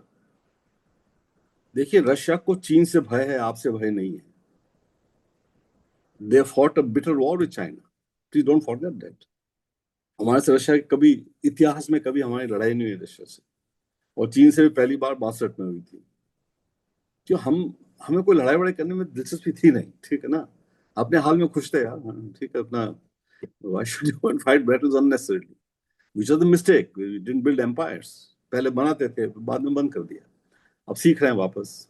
आएगा जब आप लोग बड़े हो जाएंगे तब करेंगे सब. तो हम तो बूढ़े हो गए. तो रशिया से हमारा कोई मुद्दा ही नहीं किसी इशू पे. And it's a relationship which serves both the interests of both the countries. अभी recently purchasing oil. यार देखो मेरी बात सुनो. This war is eventually Russia's war, not our war. We can't be more loyal to Russia than Russia is to itself. अगर वो एक जंग जो एक हफ्ते में खत्म होनी चाहिए 4 साल में नहीं खत्म कर पाए, that's their problem ना. Their problem can't become my problem forever. I can't keep paying the price for it. जो उनको एक हफ्ते में कर देना चाहिए 4 साल पे नहीं कर पाए वो लोग. They have to sort it out ना. Why should we carry the burden of their sanctions beyond a point? They understand it fully. And America understands कि जब इंडिया पर प्रेशर आएगा तो प्रेशर रशिया में ट्रांसलेट होगा. दो ही कंट्री पे प्रेशर डाल सकते हो, चाइना पे, इंडिया पे. Now, because China पे उनकी dependency ज़्यादा है अभी अमेरिका की, then on us, they are putting pressure on us. चलिए. Thank you. हो गया? All the questions are over. Mr. Monu, and then last question is Pratin Raj Gupta ji, बस, and then we'll end the questions. फिर बाकी आखिर में देखेंगे. चलिए, Monu, quickly. How should we assess the perceived equalization of Pakistan and India? And given the relationship We are with talking Saudi Arabia of and US. the Saudi and Pakistan. Can we stick to US right now? है ना? जब पाकिस्तान पे बात कर ले उसके बात करेंगे. US equalizing Pakistan and यार ये तो घूम फिर के पाकिस्तान पे आ गया वापस ना. When talk of Pakistan we'll deal with it. चलिए गरिमा आप बताइए. Any question specifically on US, India, Okay, US? Good evening, sir. So my question is, can South-South cooperation exist when North-South cooperation is fragmented? Is it a US India-US relationship question? Sir, it is a G20 question, sir. Then hold your fire. चलिए जब वक्त आएगा तब बात करेंगे. Next question. हाँ. प्रतनी राज गुप्ता जी आपका question है, जल्दी से पूछ लें अगर कोई है तो. चलिए, I think he has disappeared, so we'll move to the next slide. Next slide, please. Next slide. Sir आ गया है रशिया की स्लाइड आ गई है. हाँ, रशिया की स्लाइड ले आइए. रशिया आ गई है, स्क्रीन पर आ गई रशिया की. मेरे स्क्रीन पे तो नहीं आ रही. So maybe I'll have to move out. Just a minute.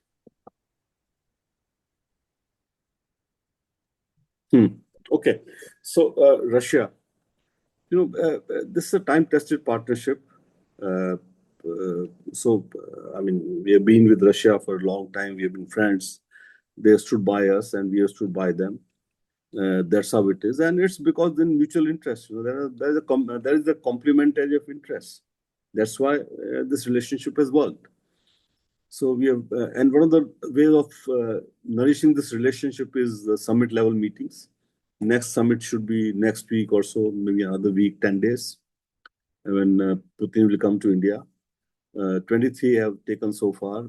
Very close defense partnership. Even today, about 70% of our platforms, whether it is naval platforms, air platforms, or sea platforms, come from Russia. Helicopters, planes, including our assault rifles, the 8203s, BrahMos. Now they offered us, at least based on what media says, they offered us the Su-57 aircraft, which is the 5th generation aircraft. We have their S-400 missiles, what they call the Triumph missile defense systems. They have worked quite well during Operation Sindoor. So we are doing a lot of defense relationships, and I think it will only go stronger now after our recent experiences. Bilateral trade is completely in Russia's favor. We buy about $64 billion worth of oil and other products and sell about $4 billion. So over about $60 billion of trade surplus that Russia has over us. Some of it is in rupees. And then in hydrocarbons, nuclear power projects, we invested a lot in Russian oil industry, and now we are setting up nuclear power projects in India with them. So basically, the stress issues with Russia are Ukraine, you all know about it now, and Russia's strained relationship with the West, and Russia's close relationship with China. Now, Russia's close relationship with China is more of current origin, of recent origin, because of Russia's dependence on China's support against the West. Once this changes, and once if this deal happens, what Trump has proposed for Ukraine, I think things should start changing quickly, and that will only be good for us in terms of India-Russia relationship, and also a factor which is inhibiting India-US relations.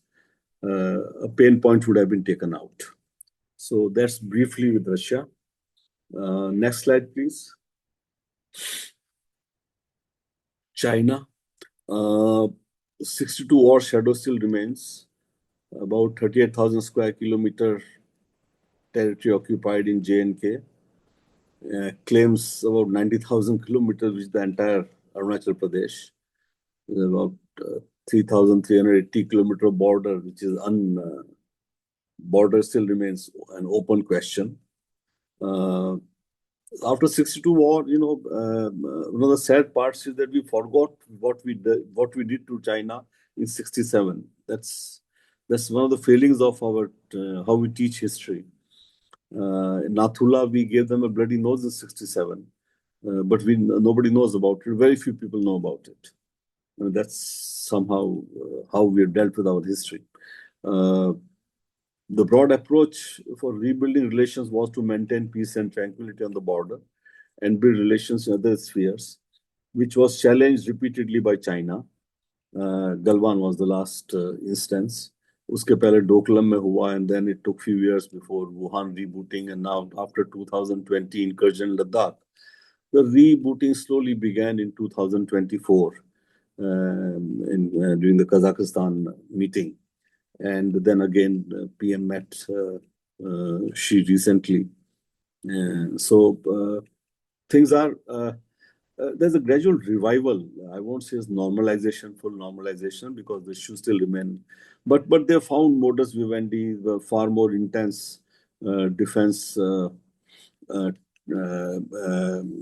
conversations, I would say. And on other issues, things are being discussed. So hopefully a certain modus vivendi has been worked out not to cause complications. So let us see how long it lasts. Chinese, of course, are masters at, give a little jab and then move back, and then give a little more jab and move back. Like this issue of the Arunachal Pradesh ladies' visa recently. So this will keep happening. But hopefully it won't go beyond that, and this will only minor pinpricks, and both sides will be able to manage the relationship. But our huge dependence on China for our own industrial development is a major challenge for us. I don't see any quick solutions to it for us, so it's going to be long haul for us. And I think we'll have to do two things. One is make serious efforts at promotion of domestic industry, and including making our own, for example, pharmaceuticals, making our own APIs, etc. So, and components industry, that's one part of it. And secondly, which can't be done at a government level, but at individual levels, is to basically quietly boycott Chinese products. Don't buy Chinese branded products to begin with. Do other things, because you really can't open a cell phone and see China mein kya component bana hai. That's not possible. That's not viable and feasible. But at least stop buying Chinese brands. Once you start doing that, money is in brands, not in products. Rest is commodity. Just to give you a simple example, the cost of manufacturing an iPhone, all the people who Apple doesn't make any iPhone, it doesn't assemble anything. It all gets done through contract manufacturing.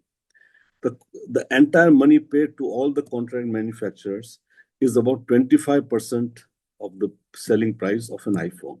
75% of the money goes to Apple, of which marketing costs is some, rest is huge profits, etc., etc. So I think we need to start building our own brands. And the first part of it is stop using Chinese brands. Anything which has Chinese branded product, stop buying it. Itni deshbhakti hum sabko dikhani zaruri hai. I, for one, don't do it. I don't buy any Chinese branded product. And I think this is something that all of us must do. This is not a part of the syllabus or the things we are discussing, but that's important. Because desh bina tyag ke desh nahi banta hai. बिना sacrifice के देश नहीं बनते हैं. You can't say कि बाकी सब अड़ोसी पड़ोसी सब sacrifice करें, हम नहीं करेंगे क्योंकि हमें सस्ता मिल रहा है, हम वहां से ले लेंगे. हम चाइनीज लेंगे, बाकी all सब हमारे पड़ोसी हैं वो सब sacrifice करें. No country can be built like that. So once we start doing it, you will feel that Indian brands are coming up. Once the brands come, everything else will follow. So that's something. This will be my earnest advice to all of you. For the rest, stress issues you understand, support to Pakistan, non-settlement of boundary, increasing footprint in our neighborhood, needling us by attempting to bring Kashmir issue when abhi kiya tha kuch arse pehle, and risk of diverting waters from shared rivers. Those are challenges which will remain. There are no easy answers to it. We just have to, basically, I think we just have to build our own capabilities and capacities. Rest will follow. So I've covered China. I'll do Pakistan and then we can discuss Russia, China, Pakistan all at one go. Next slide, please. Pakistan. So you're all familiar with Pakistan in a way, you know, I've already put a slide for you here so you can see it. In a way, Op Sindhu changed a lot because now we took our retaliation to a different level. Now we hit at Pakistan directly. Earlier it was in Pak-occupied Kashmir, it was terrorist camps. On 6th, 7th May, it was terrorist camps across Pakistan, across international border also. And on 9th night, 10th early morning, it was on Pakistan's air bases. And it was a severe attack on the air bases. And it was so severe that actually in the night itself, phones, lines were burnt and they offered to seek peace with us. So at least end of military hostilities. So that's where it is. Peace with Pakistan looks completely elusive. I still don't think it's going to happen anytime soon. There are no signs, no signals of it. So right now the focus is on management of the relationship. It does not get out of hand, out of control. And yet Pakistan does not feel it has impunity for cross-border terrorism. We are depending upon the growing gap between India and India and Pakistan's economies and our own capabilities, defense and otherwise, and our stature in the world to make Pakistan feel the need for sorting out with India. Let us see if and when it happens. So far, with the Munir becoming a favorite field marshal of America, this looks somewhat far, but let's see what happens. Now, any questions on Russia, Pakistan, and China? Let's take those.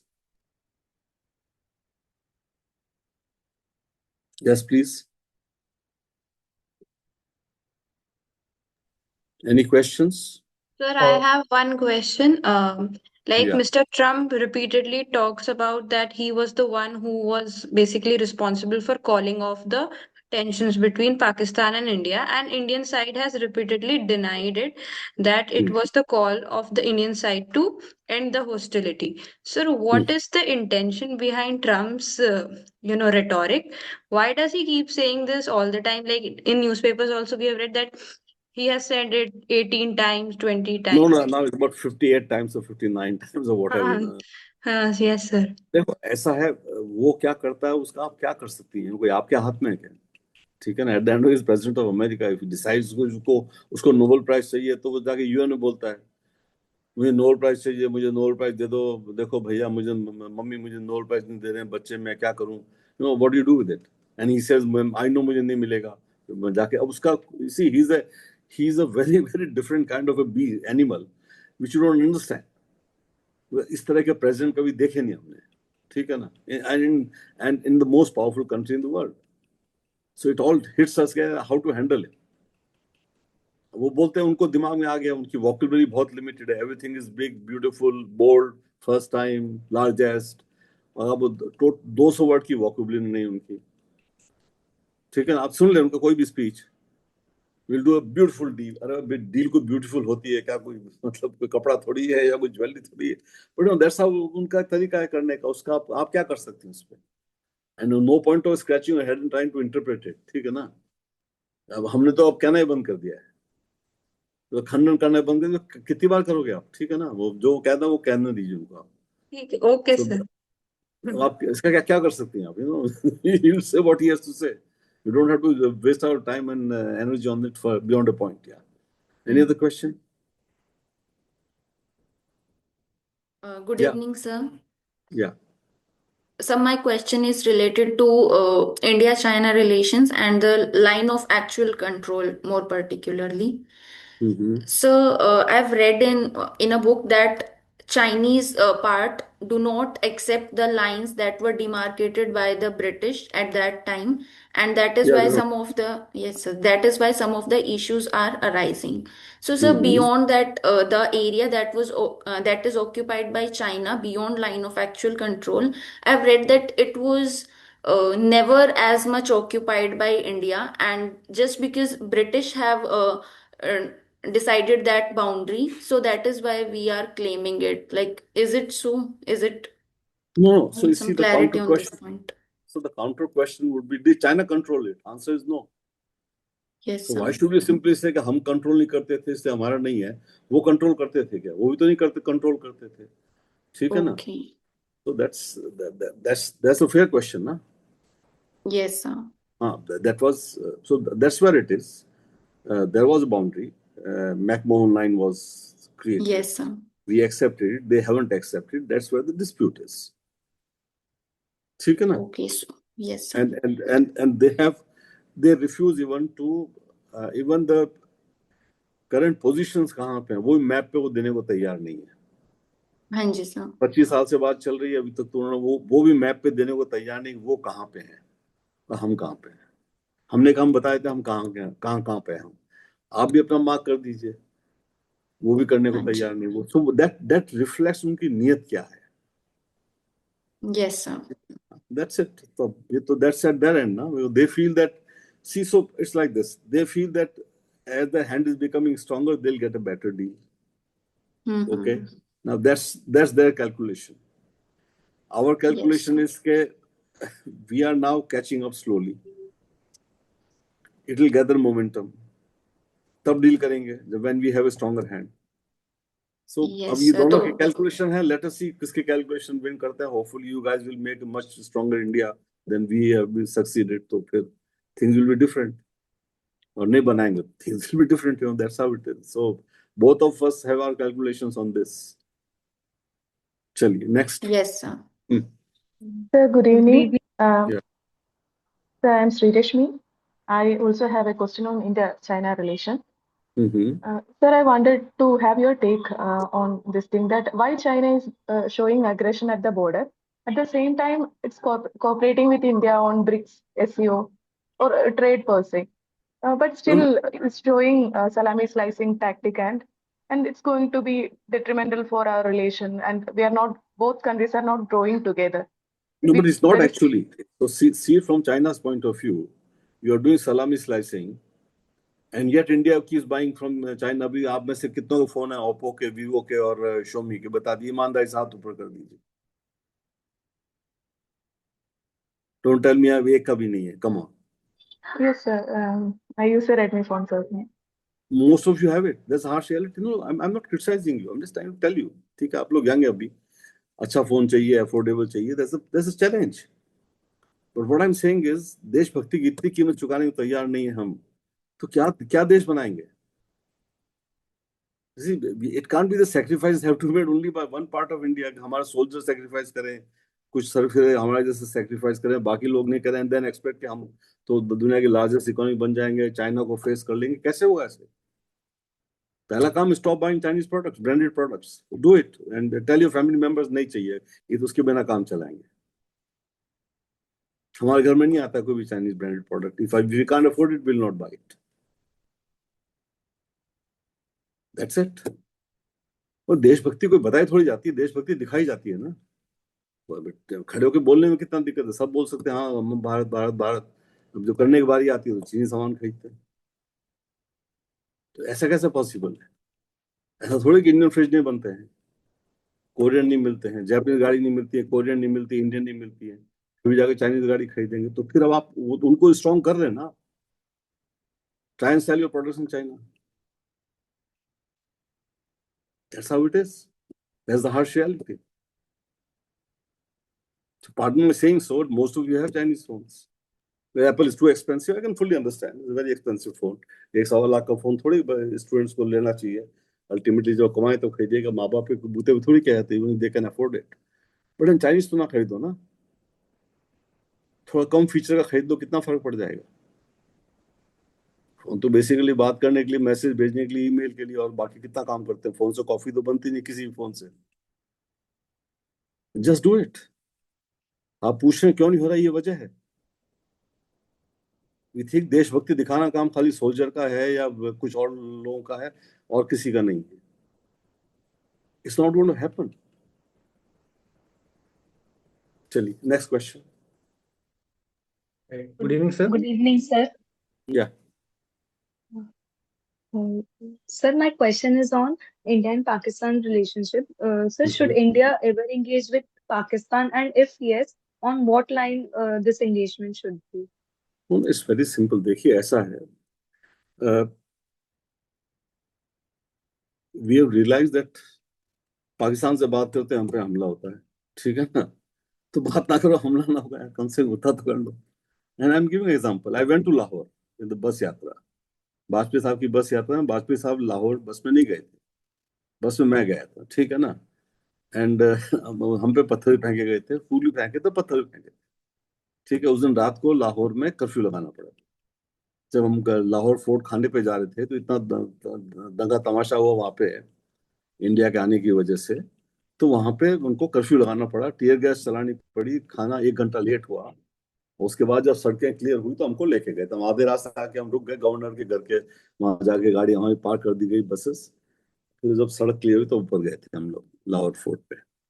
So that is, we have tried talking to them. Lahore किया, उसके बाद कारगिल हो गया. तो हर बार बात करते हैं कुछ तमाशा हो जाता है. मोदी जी लाहौर गए थे उसकी नवाज शरीफ की बेटी की शादी में. 1 हफ्ते बाद पुलवामा हो गया, या उड़ी जब पुलवामा हो गया उसके बाद.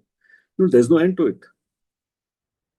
So you have, after a long time, you realized कि भैया बात नहीं करना ही बेहतर है, क्योंकि वो बात से समझने वाले नहीं है. वो लोग ऐसे नहीं है पाकिस्तानी कि बात से समझ जाएंगे. इसका वजह बड़ा क्लियर है. Pakistan is ruled by army. Army का वर्चस्व. Is it okay I speak in Hindi, और want me to speak in English? What's better for all of you? Sir, it's fine for me. I So, for Pakistani army, the only way they can skim the fat of the land and remain relevant is to have problems with India. अगर अमन चैन बिल्कुल होता तो फौज की जरूरत नहीं होती, कहीं भी फौज की जरूरत नहीं होती, right? Yes, But sir. then the army loses all relevance, and they are so used to leading a very good life, living off the fat of the land, deciding who will win the elections, who will become which minister. So they are very happy doing that. Why would they give it up? So here is the country whose army has lost every battle with India, and yet the country feels कि हमारी army बहुत महान है. अब इसका आप क्या कह सकते हैं? All you can say भाई भगवान आपको, प्रभु आपकी रक्षा करे, और तो क्या कह सकते हैं हम. 71 में हारे, अभी सिंदूर में हारे थे, उसके पहले कारगिल में हारे. हिस्ट्री ऑफ इट, उनकी आर्मी ने मुल्क तोड़वा दिया उनका. Yet the country thinks very highly of them. What can you say? You can say good luck. So we realize there's no point of talking to them. Okay, sir. क्योंकि this creates unusual expectations. वो meet नहीं होती है, फिर वापस 2 कदम आगे लिए, फिर पीछे आइए, 2 कदम आगे लिए, फिर पीछे आ जाइए. फायदा क्या है इसका? तो आपसे बात नहीं करनी है. आप जब आप when you're ready, when you're serious and ready, you come and we'll talk about it. So that's where it is. Sir, one more question I have. Yeah. Sir, recently it is being observed that Pakistan is on a win-win situation, both from US engagement and from Chinese engagement. Like US has also bought a Pasni port on lease for commercial development. So, sir, what should be the impact on India and how should India counter it? देखिए, US Pakistan का तमाशा ही चलता रहता है. America को पाकिस्तान को use करना होता है, वो यूज करते हैं, फिर वो जब जरूरत है तो फेंक देते हैं उसको. पहली बार तो हुआ नहीं है ये. ठीक है ना। Yes. वो उन्होंने जाके कह दिया कि बहुत महान है आप, आपको नोबेल प्राइज मिलना चाहिए। भैया उनको चलो अच्छा जनरल है तो नोबेल प्राइज दिलवा रहा है, हमको चिट्ठी उट्ठी लिख के दे रहा है, ठीक है, ठीक है ना। Secondly US, you see right now the Trump's I mean, and I can only interpret it, I have no hard information like none of us has. See, he believes that by putting this pressure of good relations with Pakistan, India will give way on the trade talks. India has refused to do that. Okay, sir. That's as simple as that. ठीक है ना। And Pakistan was created to serve first British interests and then Western interests. उनको बना इसलिए गया था। तो जिसको आपने जिस काम के लिए बनाया है उसको हटा तो नहीं सकते ना। To contain India, to keep India bog down in South Asia, ये इसलिए बनाया था उसको। वो पर्पज आज भी सर्व कर रहा है वो। They believe by using Pakistan to put pressure on us, perhaps will be more amenable. Okay, sir.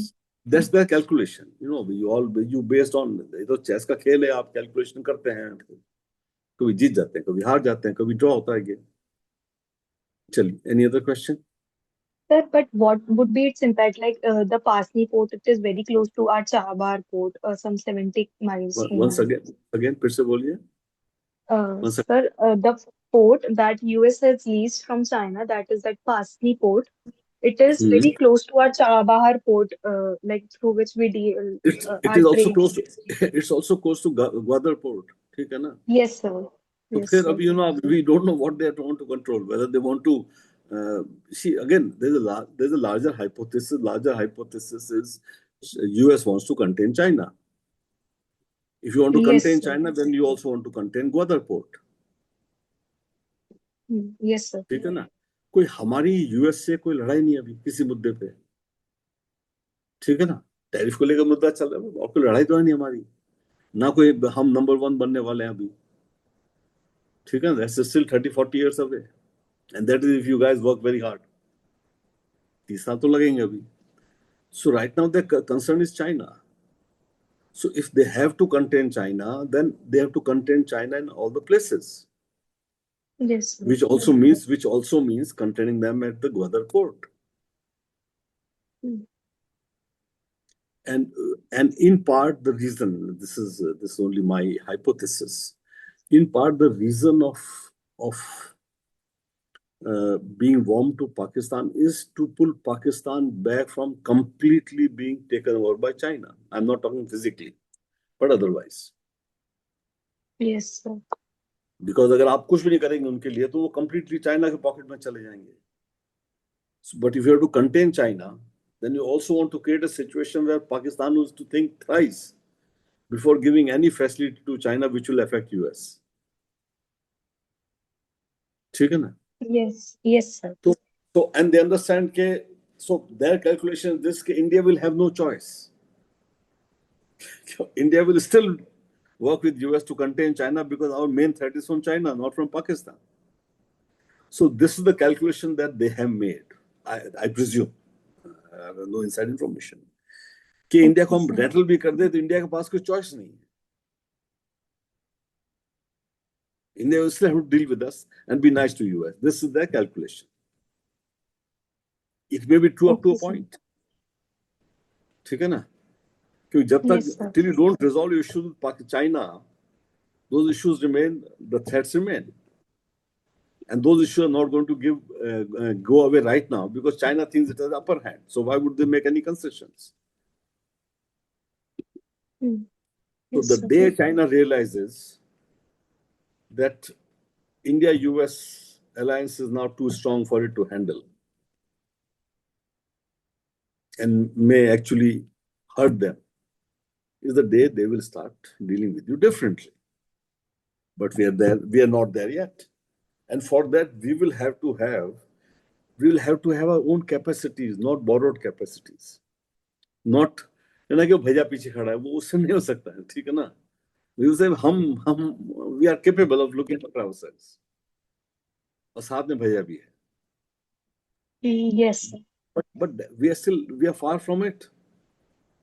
हम तो बताए ना आपको, पॉइंट ऑफ रिपीटिंग, हम तभी चीन सामान खरीदे जा रहे हैं। क्या करेंगे उसका, उस मुल्क का आप क्या कर सकते हैं? तो इतनी देशभक्ति नहीं है कि एक माँ आपके 20 बच्चों को मार दिया आपके। अरे हमारे भाई बंधु थे वो लोग जो मरे थे, डायरेक्ट खून का रिश्ता नहीं होगा उनसे, लेकिन किस लिए मरे थे वहां पे? वो they were trying to defend you and me, weren't they? जो Yes. बाबू कर्नल थे, he came from Andhra Pradesh, उनकी जमीन थोड़ी थी वहां पे, कोई ना उनकी थी ना उनके परिवार की थी, ना आंध्र प्रदेश में किसी की जमीन थी वहां पे। What did they die for? They died because they believed in a country called India.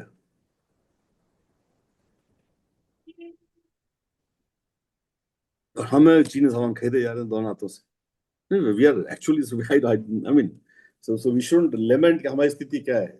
We deserve to have this kind of situation। इतनी भी देशभक्ति नहीं है तो फिर तो खाली बातें ही कर सकते हैं, और किसका भी हम लोग। And then we want to be taken very seriously by the world. Who will take? I will never take a country like this seriously. Chali, next question. Sir, I have a question. Hello, am I audible, sir? Yeah, yeah. Sir, I have a question regarding India, Germany, and India, US in two areas. First one is that what are the developments going on in environmental and climate change? Second, in the research, particularly the academic research or the academic collaborations. Yeah, ये देखो, ये तो ऐसा है, those are questions which you must read yourself, ठीक है ना? My purpose is to explain to you foreign policy how it works. Okay, sir. ठीक है ना?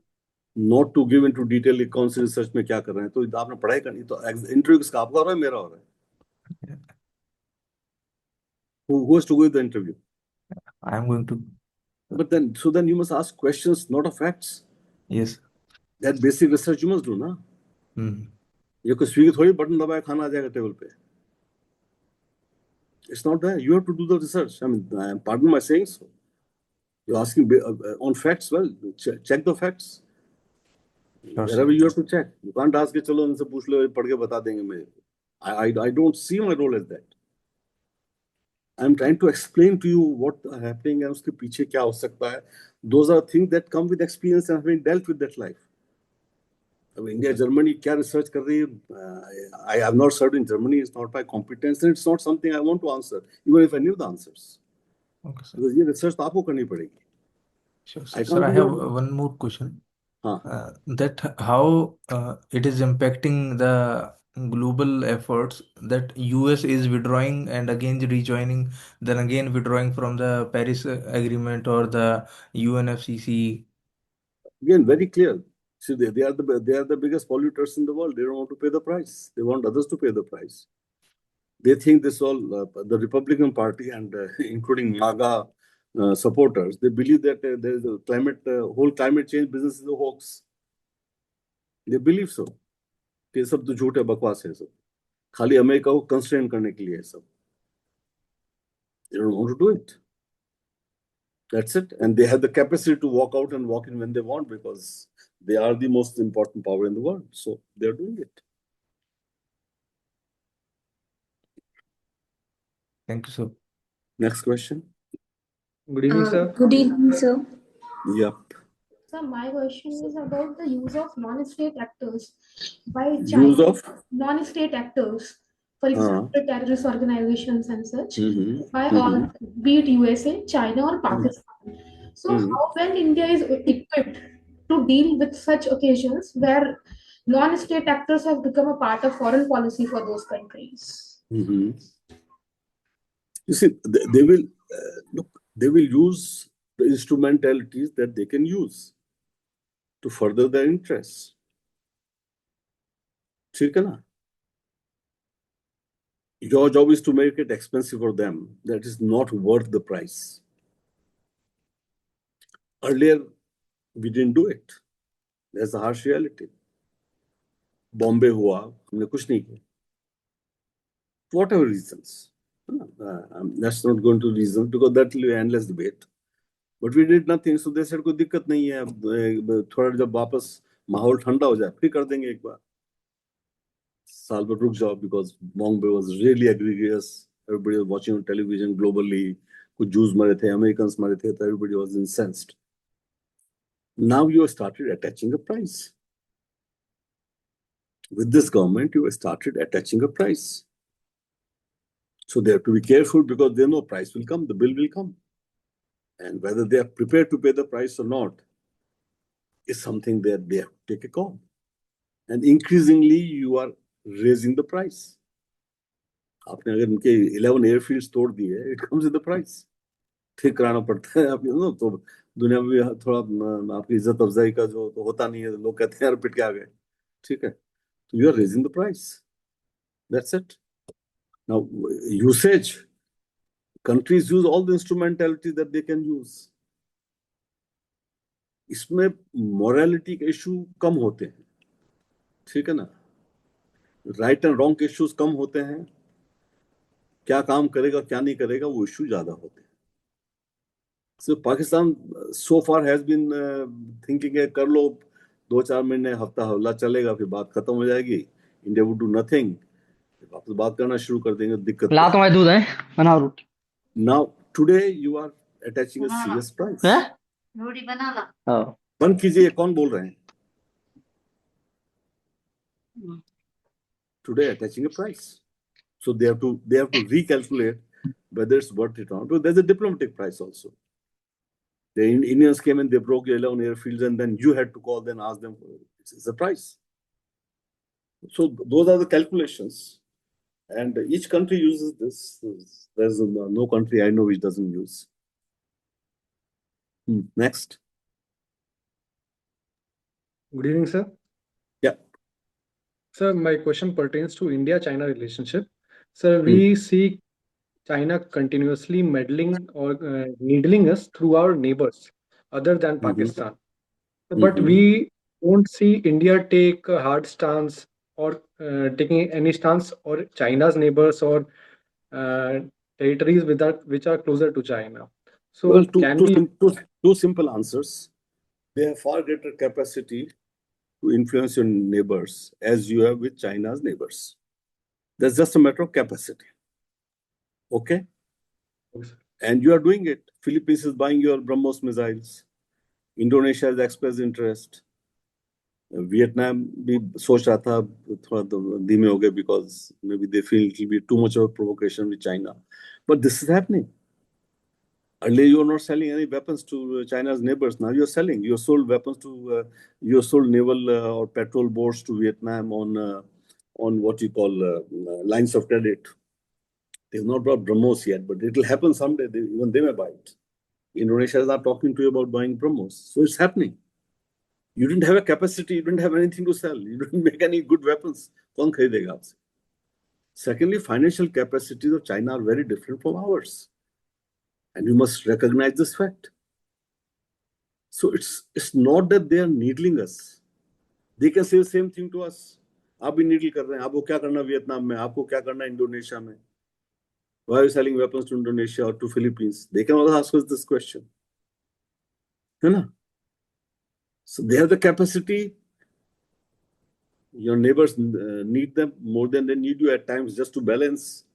इंडिया से भी ले लो, पाकिस्तान से, दोनों का फायदा लो. इंडिया देगा, फिर चाइना देगा, फिर इंडिया और ज्यादा देगा, फिर चाइना और ज्यादा देगा. You get into a bidding war. Sensible thing is not to get into a bidding war.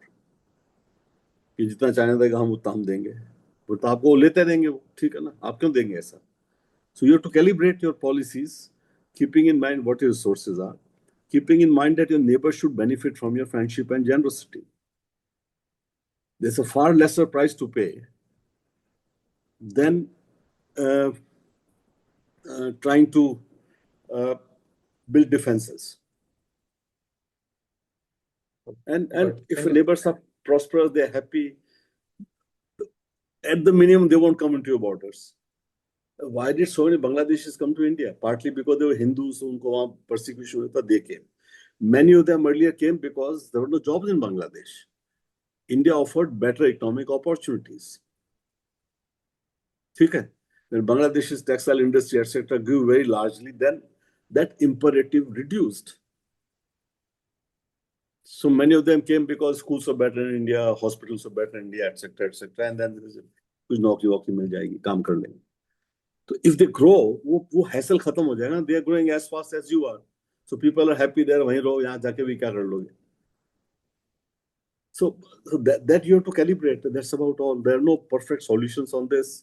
It is you just see how the lay of the land is, and accordingly play it to the extent your resources permit. Next question. Thank you, sir. Sir, I have a question related to Pakistan. Sir, was it right for India to walk out of the Indus Water Treaty, in the sense put it on abeyance? Was it wrong? No, sir. Let me ask. I'm asking a counter question. Was it wrong? Sir, it wasn't wrong, but That's since it. China, You have the answer. You have sir, the but, answer. sir, China is also damming Brahmaputra. So isn't it a possibility that we could also Look, two things. If China has to do it, they'll do it regardless of what you do in Indus Water Treaty. You don't do with Indus Water Treaty. Okay? Let's be very clear about it. The Indus Water Treaty is no constraint on them. They don't care about what happens. Then they are not going to give you Brahmaputra water because so that you can give water to Pakistan in Indus Water. It's not going to happen. Imperatives are very different. All you said is you're putting it in abeyance.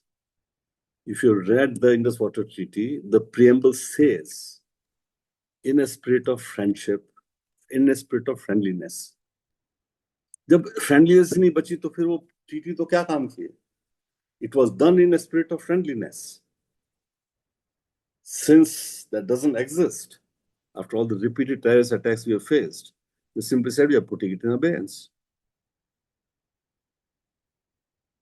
So then wouldn't it, make our image bad at the global level? Because it's a basic human right. What is the basic human right? Access to water. And living a life free of terror is not a basic human right. Sure enough, sir, but... That's it. So you have the answer, no? You're denying me human right, don't expect me to support your human rights. See, I gave you a chance. I've told you, bas karo, taklif hogi. You don't understand that there are other ways of making you understand. And if I have to make you pay a price, then you must pay a far higher price than I should pay in making you pay the price. Na? In a war, you lose your people, you lose your equipment, everything. पानी में तो हमें सब gain ही gain है ना, उनका पानी हम ले जाएंगे, जा क्या रहा हमारा उसमें. So when you select options, you simply say the one that has very minimal cost to me, no cost to me. इसमें तो फायदा भी पानी, उनका पानी भी आप लेंगे, if at all you choose to do that. But that's not going to happen today or tomorrow, or that will take whatever 5-10 years at least. But you have made it very clear. Now you can go on that route. And Indus Water Treaty ka pani is a lifeline for Pakistan. Brahmaputra water is not. You need Brahmaputra's water only during the lean season. बाकी जितनी बाढ़ आती वहां पर ना पानी आए तो बेहतर है. खाली lean season में चाहिए आपको. But look at the population pockets. There's a very limited population of India lives in Assam, as compared to in Punjab and Sindh, in Pakistan. उनका lifeline है पानी. They're not comparable. And if you make a dam, which you now decided to make a dam, earlier we were worried about environmental issues. Now we decided to make a large dam there. Once you make a large dam there, you'll save, you'll have enough water in reserve to see through the lean season. Because 70% of Brahmaputra's water does not come from China, from Tibet. वो तो आप ही का पानी जो भूटान में गिरता है, सिक्किम में गिरता है, गिरता है, वो तो पानी वही है ना जो हमारे यहाँ गिर रहा है, अरुणाचल में गिरता है, वही तो पानी हमारा पानी हो तो वहीं गिरा है या वहीं के बर्फों से पिघलता है. Only 30% water comes from China. नहीं आएगा तो ले लिया, कोई दिक्कत थोड़ी इसमें. उस इलाके में पानी काफी होता है. It will cost you money, make a dam, canals, but we can do it here. Next question. चले खत्म करें तो कभी अंत नहीं होगा. Sir, this is Satyam. With respect to indigenization and export of our defense products, sir, defense weapons, So we need to, if we need to indigenize, we also need to export to gain resources to make them more functionable, sir. But sir, in that phase, we will be competing with our already established players like US, China, and other Western countries, sir. So how we should be balancing with means our other interest with our interest of our defense and export of our defense weapons, sir. So your argument is we should stop the exporting. Is that your argument? No, sir. How we should balance it? I'm asking the question. Is it the argument that we should not export because others will get angry? No, we need to export it to make it Good. viable. So you have the answer. You put the question whether we should, and then you say हमें करना चाहिए. तो मैं और क्या बचा उसमें? नहीं तो What else सर is ये left in the question? नहीं तो how we should placate them is उनको भी balance करके चलो. Why should you placate them? नहीं सर मतलब they are more powerful at right now with us ना sir. I told you we are the fourth. We are in terms of global power index. We are number 4. Okay sir. ठीक है ना? We are number 4. France नाराज हो जाएगा और क्या होगा? नहीं तो हम यार as simple as that. भाई अगर हमारा खरीदना चाहते हैं तो मैं क्या करूं उसका यार? Offer them a better price, give them a better product. End of the matter. That's the only thing you can say now. So in which case you must stop exporting anything because somebody will get angry somewhere. ऐसा तो आपकी दुनिया बनाते नहीं, दुनिया कोई और नहीं बनता, right? हाँ सर लेकिन but major एक मिनट आप मुझे बोल लेना दीजिए ना, तो फिर आप कुछ भी एक्सपोर्ट मत करो बिकॉज कोई तो नाराज हो जाएगा. टेक्सटाइल बेचेंगे बांग्लादेश वियतनाम नाराज हो जाएगा, हथियार बेचेंगे तो फ्रांस नाराज हो जाएगा, लोहा बेचेंगे तो चाइना नाराज हो जाएगा, एल्यूमिनियम बेचेंगे तो कोई और नाराज, ब्राजील नाराज हो जाएगा. तो बंदी कर दीजिए सब कुछ,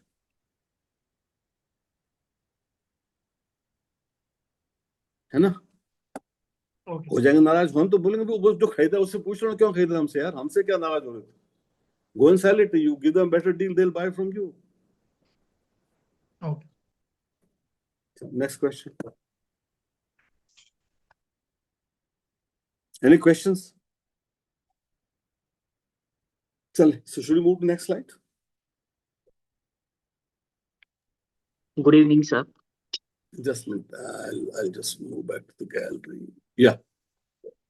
So my question is, sometimes it is asked, like, suppose a board member sometimes ask in transcript, suppose you are posted as an ambassador or an IFS officer in so and so country, what would you do to improve the relations? Now, sir, can you give us a broad framework about what are the things that realistically a foreign service officer can do to improve the relations? I don't think they will ask such broad question. आप क्या करेंगे संबंध improve करने के लिए? And answer should be I'll do everything that's possible to do. Now, since you don't know, it's basically like saying कि doctor साहब मेरी तबीयत ठीक कर दीजिए, बीमारी बताऊंगा नहीं. तो आप कहेंगे भाई सुबह जल्दी उठ के वॉक कर लिया करो, थोड़ा सीना नशा वशा करना बंद कर दो, तंबाकू खाना बंद कर दो, सात्विक खाना खाओ, ठीक हो जाओगे, ठीक रहोगे, ये तो कहोगे ना आप? Right, sir. Right, है ना? Because if somebody doesn't tell you what's his ailment, you can't give him medication, na? So what will work in one country may not work in another country, and vice versa. So in general, you'll say we'll do whatever is good, try and present Indian culture, Indian history, India's friendliness, India's capabilities, India's decency. These are things I'll do. If there's no specific country that has been mentioned to you. Right? Okay. So should we come to Bangladesh? So, we had a good relationship with Bangladesh, mainly because while it was ruled by the Mujib and his family, which was Sheikh Hasina, when Zia's wife came, there was a bit of a problem. They thought we were very close to Mujib's family, understandably. Now, of course, is a different situation. We have this professor who has never won an election, who's trying to run a government and cause enough trouble between India and Bangladesh. That's the reality. He's doing it because his main power support comes from Jamaat. And the Jamaat is the leftover of Pakistani's mindset, not Pakistani's personally, physically, but Pakistani mindset in Bangladesh. So, and he makes inflammatory statements to keep Pakistanis happy, to keep Pakistan happy so that they can get something out of Pakistan, something out of China, and to provoke India. That's basically what he's trying to do. We have held our... So we have penalized them. We have stopped transit through India. We have designated ports which are difficult to access. They can't use India to export their products by sea or by air. So they are already paying a heavy price for it. That's where the situation is. Now he has been provocative also on our India's northeast. I think I would believe so. We know how to deal with it. So I mean, he has said, Siliguri corridor. So Siliguri corridor hamara hai, so they also have a corridor like that. So which is also about 28 kilometers. And if we decide to take it over, then we'll also free ourselves from all the issues of access to our northeast. So those are extreme measures. I don't think it should come to that. But if it comes to that, I think we can handle it both at the Siliguri end, because I think our defense knows how to plan. They have their plans. But we just have to wait. We don't have to, as I said, we don't have to convert this stupidity of one leader there into a crisis between two countries and two peoples till it becomes a must. And we have enough levers over them. I mean, they're the largest trading partner of Bangladesh. A lot of stuff they are completely dependent upon us. So it won't be easy for them. And secondly, we can worst comes, we know how to squeeze them completely in terms of their access to sea, their access to anything. So we'll see where it goes. But it's a relationship which was doing very well. We had invested heavily in that relationship. In the last 10 years, we have given them huge lines of credit, everything. That's all gone a slow burner right now. We'll see where it goes. Next year, the Ganga Water Treaty will come for renewal. And that's a lever that we have over them. And that's a substantial lever that we have over them. So I'm sure they will wake up and smell the coffee. So next slide, please. Nepal again, so there's a pattern here, Bangladesh, Nepal, and before that, if you remember a couple of years back, maybe a year and a half, 2 years now, Sri Lanka. All the three places, Nepal was, again, Oli was the prime minister was a very pro-China guy. Rajapaksa was very pro-China. And Hasina was not pro-China. But Hasina was perceived by America as being not helpful. But the reason why their governments fell the way they did, and in just a matter of weeks, all the three places, Nepal less than that, was because there was huge corruption, very poor governance.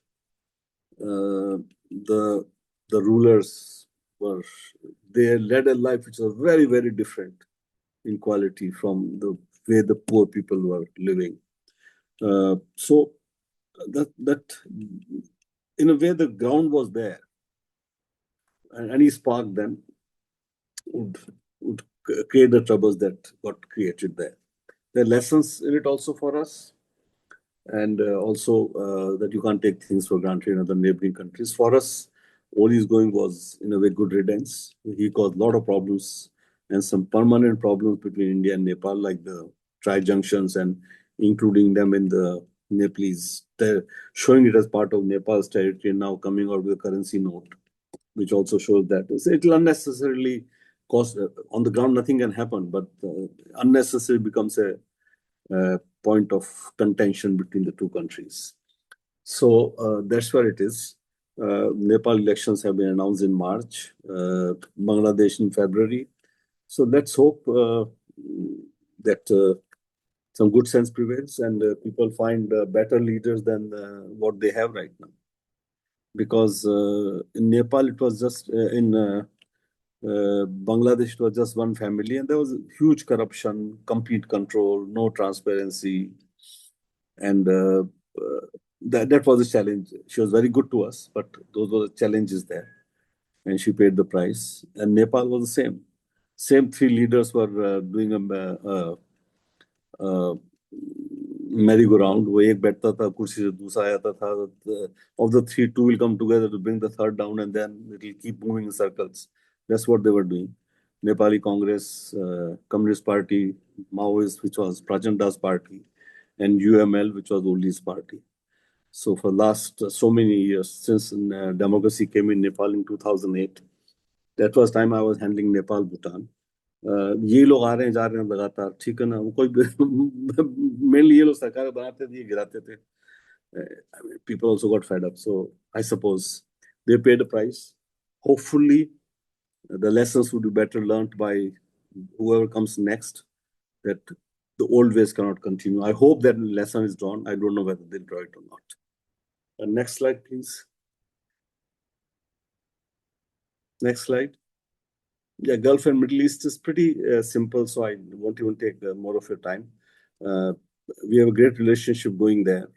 Notwithstanding the recent Saudi-Pakistan friendship pact or defense pact, I think it's more psychological. I don't visualize Saudi Arabia ever supporting Pakistan directly in any conflict with us. Perhaps it was the way of helping Pakistan that India doesn't militarily take over POK, I suppose, and also comfort to Saudi Arabia vis-a-vis Iran. So, but for the rest, the relationship with all the Gulf countries is very good. They are investing in India. They invested both politically and otherwise. They're investing in India. They understand that India's stars are only going to rise further, and they want to be friends with India. We are a huge consumer of the oil and gas, and will continue to be so. So we are also a big market for them. We are also a source of very large human resource that they require, which they can't get from anywhere else. The kind of human resource we send. So relationship would continue to remain good. Palestine and Gaza are an issue right now. On one hand, we have our friendship with Israel, which is important to us. On the other side is the challenge of supporting the rights of Palestinian people for a two-state solution. So we have to do a tightrope walk between the two. Not easy, but things we know how to manage it. So by and large, we are doing quite all right. Next slide, please. European Union, again, I think it's a pity that, the European countries, which at one point were very influential, are losing their influence. But more importantly, they are losing their agency. That strategic independence that earlier we thought they had. Now we know they have nothing. US decides to put taxes. They come on their knees very quickly, offering tributes to Trump. US decides that this is the amount of money they'll spend on their defense. They agree to it. US decides that, okay, half the Ukraine or 1/3 Ukraine should be given to Russia. They aren't standing up. That is what happens when you actually leave your defense in somebody else's hand. And this is a price that maybe Europe will wake up from this. But there are many challenges that Europe has, and it won't be easy for them to come out of it. It's going to be long haul, and it's going to cause a lot of internal disturbances in Europe. the way they are structured right now. So, any questions so far on the Good evening, 3 or sir. 4 issues we have done? We have done Bangladesh, we have done Nepal, we have done Gulf, and we have done EU. So, any questions? And then there'll be last set of slides, and then we'll start winding up. Yeah. Good evening, sir. Yep. Sir, I wanted to ask question regarding Nepal, particularly the Yeah. friendship treaty that we have with Nepal. Okay. Yeah. Sir, so Nepal repeatedly raised concerns over the two clauses regarding the arms deal clause, and the second is the personal armed personnel clause. It is mentioned in treaty that they have to mention as if they deal with any country regarding arms deal, and also they have to inform us for arms personnel. So they have repeatedly raised concern that this treaty was not done with the democratic government and it needs to be changed. So how So should India? No, we have told them. We have told them we are happy to revise it, and then when we revise it, everything is open. Then you see, there's a treaty right now which are done in certain set of circumstances, as you rightly pointed out, and it has certain clauses. Most of the clauses favor Nepal. They get a national treatment in India. Theoretically, we must also have. We don't get that. That's the reality, and we have accepted that because we are a far larger country. If Indians decide to move to, if say, just two districts of UP decide to move to Nepal, then you'll have a larger Indian population in Nepal than Nepalese would have been there. Okay, so we understand that, and we have said, "ठीक है, कोई दिक्कत नहीं है. You want to put some controls, no problems about it." Nepalese have a national treatment in India. Okay, so theoretically, even today, not theoretically, actually in reality, even today, except IFS, IPS, and IAS, your chairman of Central Board of Direct Taxes could be a Nepalese. Your army chief could actually be a Nepalese. India's army chief could actually be a Nepalese. Only 3 services which were also excluded much later in 80s, if I remember well, was IFS, IAS, and IPS, where Nepalese nationals or Nepalese citizens could not compete in UPSC. They can still become the chairman of Board of Direct Taxes and Indirect Taxes. Okay, आज भी बन सकते हैं मतलब. हमारा थोड़ी बन सकता है वहाँ पे, हमारा टीचर नहीं बन सकता है वहाँ पे. So that is the reality. They have national treatment. Theoretically, we also have it. We don't exercise it, and we understand the constraints that they put on us. There's a free movement of people, free movement of goods. So they were using it to bring Chinese good and smuggle it into India or sell it into India. Then we said, this is not workable. I mean, you can't become a conduit. Whatever you manufacture, sell to us, no problems about it. So that is where the situation is. So we have told them each time that comes, they say, हमारा TT बदलनी है. We say, आ जाइए. Let's start with everything. Nothing is now taken for granted. Neither national treatment nor free movement. Nothing will be taken for granted. You tell what you want, we will tell you what we want, and then let's have a treaty. And they know it's not going to work for them. Okay? So it's a political issue for them. Each time they raise the issue, and then they never come back with their draft of what they want. So they only make a tamasha out of it. We let them make it. Okay? So same thing, Kala Pani issue also. They are only Kala Pani issue. The Kala Pani issue is different. There are only two border points which are contested. One is Kala Pani, which was Mahakali River कहाँ से शुरू होती है. उसको लेकर dispute है Mahakali River कहाँ से शुरू होती है. ठीक है? We have a definition. Historically, it has been accepted by Nepal. अब उन्होंने खोल दिया इसको. And second is on the eastern side, where earlier there was the line was basically a river. जहाँ river जाती थी वो boundary हो गई. तो river कभी इधर आ गई तो boundary इधर हो गई, river कभी इधर आ गई तो boundary इधर हो गई. पहले ऐसे होता था. वो नदी थी, वो जो नदी का पट है वो इधर वाला पट आपका, उधर वाला पट हमारा. It was how it is. Then we realized this was not a workable, because what happens to those people? You see, when the sense of statehood started increasing, passports became an issue, etc. Then he said, "भाई अब आज यहाँ जमीन नदी आज इधर आ रही है, कल को नदी आ गई तो यहाँ के लोग क्या रहेंगे? नेपाली रहेंगे, हिंदुस्तानी रहेंगे. परसों नदी वापस यहाँ चली गई तो क्या करेंगे? पासपोर्ट बदलेंगे आप उनके? नहीं कर सकते हैं ना. किसका राज जाएगा? कौन टैक्स लेगा?" तो उसके बाद वो डिसाइड हुआ कि भाई यहाँ बाउंड्री है, नदी आए जाए उससे मतलब नहीं. That is the dispute. That is easily solvable. Okay? Issues of काला पानी जिसमें नेपाल unnecessarily परेशान हो रहा है. And that is the issue of tie junction, जहाँ पे इंडिया, चाइना और नेपाल का बॉर्डर मीट होता है.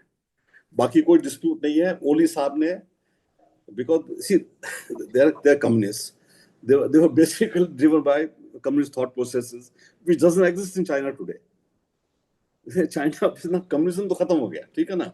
अब तो state is controlled by party which is nominally communist party, but वो कम्युनिज्म तो बचा ही नहीं, कुछ सब कैपिटलिज्म हो गया बाकी तो वहां पे. ओके, सो तो ओली साहब उनको खुश करने के लिए और इंडिया के रिलेशन बिगाड़ने के लिए, because that is how we thought will win elections, कि मैं लड़ रहा हूँ अकेला हिंदुस्तान के खिलाफ. That's the nature of poor politicians. घटिया पॉलिटिशियन ऐसा ही काम करते हैं, वो ये कर रहे हैं. उसकी वजह से ये प्रॉब्लम आ रही है. So yes, it will remain a problem because now that they have put it in the constitution, etc., it will remain a problem. On the ground, nothing will change. उनकी क्षमता नहीं है बदलने की इसको, ठीक है ना. That's what it is. चलिए. Thank you, sir. So my question is related to Bangladesh. Two questions. One is related to Bangladesh and one is related to Nepal. So the first question is like India is providing protection to Sheikh Hasina. So can it be considered on a global scale as an interference in internal matters of Bangladesh? And how do we defend it? Like providing protection to. एक minute, अगर global scale पे पूछें तो हम पूछ सकते हैं ललित मोदी और वो दूसरा नीरव मोदी क्या कर रहे हैं यूके में. वो तो क्रिमिनल्स है ना. वो तो टैक्स का लोगों को पैसा लेके भागे और तो कुछ किया नहीं उन्होंने. उनको थोड़ी आसानी से दे दें वो लोग. या पन्नू को जो पन्नू बोलते हैं हिंदुस्तान तोड़ देगा, थोड़ी भेज रहे हैं यहाँ पे वो लोग. तो जो सवाल पूछे हम उनसे सवाल पूछ सकते हैं वापस. We don't have to justify, we'll just ask the simple question कि भाई वो ललित मोदी वगैरह कब वापस आएंगे. इतना आपको दिल आपका तकलीफ में पाता है तो ये तो पैसे लेके भागे लोगों का ना. कोई political So can we ask this question to the interviewers, like on the panel? Why should you ask the interview? Just give the answer to the interviewers. ठीक है ना? Yes, sir. Number one. Number two, we have not said we will not give back. All we have said is आपने request दिया, हम examine कर रहे हैं उसको. There is a process for extradition. There is a process for extradition. ठीक है ना? Yes, sir. So once we are satisfied, और जिस तरह उनका trial हुआ है, that has left 100 questions open. Yes, sir. ठीक है ना? तो तवफ्फुर राणा को लेने के लिए इंसान को 20 साल लगे थे. Yes, was sir. a known terrorist. लगे ना 20 साल. Yes, sir. तो पूछेंगे सवाल तो उनको, हम भी सवाल पूछेंगे ना उनसे वापस. वो पन्नू अखाड़ा को बोलता है कि हम हिंदुस्तान को लीडर को मार देंगे, हम हिंदुस्तान को तोड़ देंगे, तो आप क्या कर रहे हो उसके बारे में. We'll ask them those questions. So we know how to handle it. I mean, that's how we'll deal with it. And we have not said no. We are just saying we are examining your request. We have to see the legality of it, whether it's legal or not. That's it. बताइए. Yes, sir. And so my second question is related to the hydropower potential that we have with both Nepal and Bhutan. The collaboration with Bhutan is quite on a higher scale as compared to Nepal. So what can be the possible factors? Like why have we not been able to inculcate the same? Bhutan has been very lucky in having extraordinary leaders. Extraordinary. I've dealt with them. When I was joint secretary, we did this 10,000 megawatt agreement, MOU, of developing hydropower for 10,000 megawatts. मेरे time पे हुआ था. और 4 project चालू हुए थे, उसमें 2-3 बन गए. That's how the leadership is. There's an honest, committed leadership, only interested in building their country. And Nepal, the leadership is only interested in building their family. कि कितना पैसा खा सकते हैं, कितना आनंद ले सकते हैं. तो फिर अब जैसी लीडरशिप वैसा आउटकम निकलेगा वहां पे. जी sir, thank you. But we have no role in who the people elect. Yes, sir. हमारा रोल तो है नहीं ना उसमें. We have to deal with who gets elected. But they have to be interested in building their country. You can't go beyond that, no? Yes, sir. We have offered help to build hydropower projects to Nepal also, repeatedly. Yes, sir. ठीक है ना, महाकाली पे. हाँ जी sir. पर Pancheshwar dam आज भी है. जहां बात 96 में बात शुरू हुई थी, आज ही बात हो रही है। Yes, sir. भूटान ने हमने उसके बाद तो 10 प्रोजेक्ट लगा दिए, 8 प्रोजेक्ट लगा दिए। And Yes, sir. Bhutan's potential is maybe 20,000 megawatts. It's a smaller country. Yes, Nepal's sir. capacity is at least 80,000 megawatts. Yes, At sir. least. और 1,000 1,000 अब हो रहा है। और भूटान के एक प्रोजेक्ट 1,000 1,500 मेगावाट का है। So what do you do? Any Yes, other sir. questions? Any other question? Sir, I have a question. Okay. Sir, I wanted to know, Mohammed Yunus is serving whose interest? Whose political puppet is he? And sir, my second question is, whenever we read about the political history of India's neighborhood, we have seen that it has always been tumultuous. It has always gone up, down. So like Nepal, we had good relations, then there's a downturn. Except for Bhutan, at present, Myanmar is like suffering, Bangladesh is suffering, Sri Lanka, Pakistan. So we are, caught in a very uh, deadlock situation. We feel constrained with our neighborhood. So the question is, how can we, bring prosperity in the neighborhood? And when and how can India have its way in its neighborhood? Why? First of all, see, that's so the question is, you can't change the neighbors. Now the geography determine करती है till you decide to change the geography. So there's the only way you can change is you change the geography. But sir, geography, if it cannot be changed. Political geography I'm talking. Political geography. Okay. तो हम political geography change करें, ठीक है ना? You take over Nepal, take whatever. वो तो हमारे इरादा नहीं है कोई भी. We have never done that. We have no interest in doing that. For the rest, who governs and who rules Nepal, how they rule, how can you choose? Yeah, you can't choose people who rule yourself. I mean, many of us don't approve of some of our people in India who have been elected. You can't even determine that. How can you determine some other country? You can't. And you should be humble. You should be humble enough to understand this. I understand, sir, but good. So एक minute. Okay. पहली बात तो establish हो गई, हम नहीं तय कर सकते कौन जीतेगा इलेक्शन पे, कौन बनेगा, ठीक है? So there are two ways about it. That you have a military leadership or some dictator there, so with whom you can deal. That's one way. That is first, is against your whole grain of thinking. Okay, democracy is the right way of governance. So you can't simply say democracy is the right way of governance. और बाकी हम सब जगह promote करेंगे, हो जाएगा, we'll deal with it, but we won't promote it. Okay. The second. So then you just have to deal with who gets elected. And you deal as best as you can. That's the only thing you can do. What else can you do? Insofar as development is concerned, eventually, if the leaders there are not interested in developing the country, how can you go and develop it? So, sir, the solution is that if the neighbor, whatsoever position your neighbor is in, you have to accept it and mold it that suits your interest. Just deal with them. Just try and build. The smart thing is only to try and build convergences. Mm-hmm. Try and build the dependencies on you, their convergences, where they know upsetting this arrangement will cause them far greater loss or inconvenience or other problems. That's it. Chicken. And the narrative that goes around that India cannot be a superpower because it cannot fully establish itself in the neighborhood. How do we challenge this narrative? You don't have to challenge. You just simply say करके बताएंगे. Challenge क्या करना है? कर रहे हैं ना, अभी भी कर रहे हैं ना. Where are your neighbors and where are today? There's no comparison. So, sir, may I ask a question? We have only because of our thanks to our own media, we started buying into this that we have been locked in our neighborhood. We hardly been locked in our neighborhood. Lock कहाँ हुए हम लोग, बताइए आप. ठीक है ना? Where have we been locked?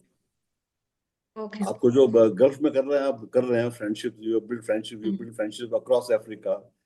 सब जगह काम कर रहे हैं आप. That's how it is. ठीक है sir. Okay. Sir, can I ask one question? Hi, sir.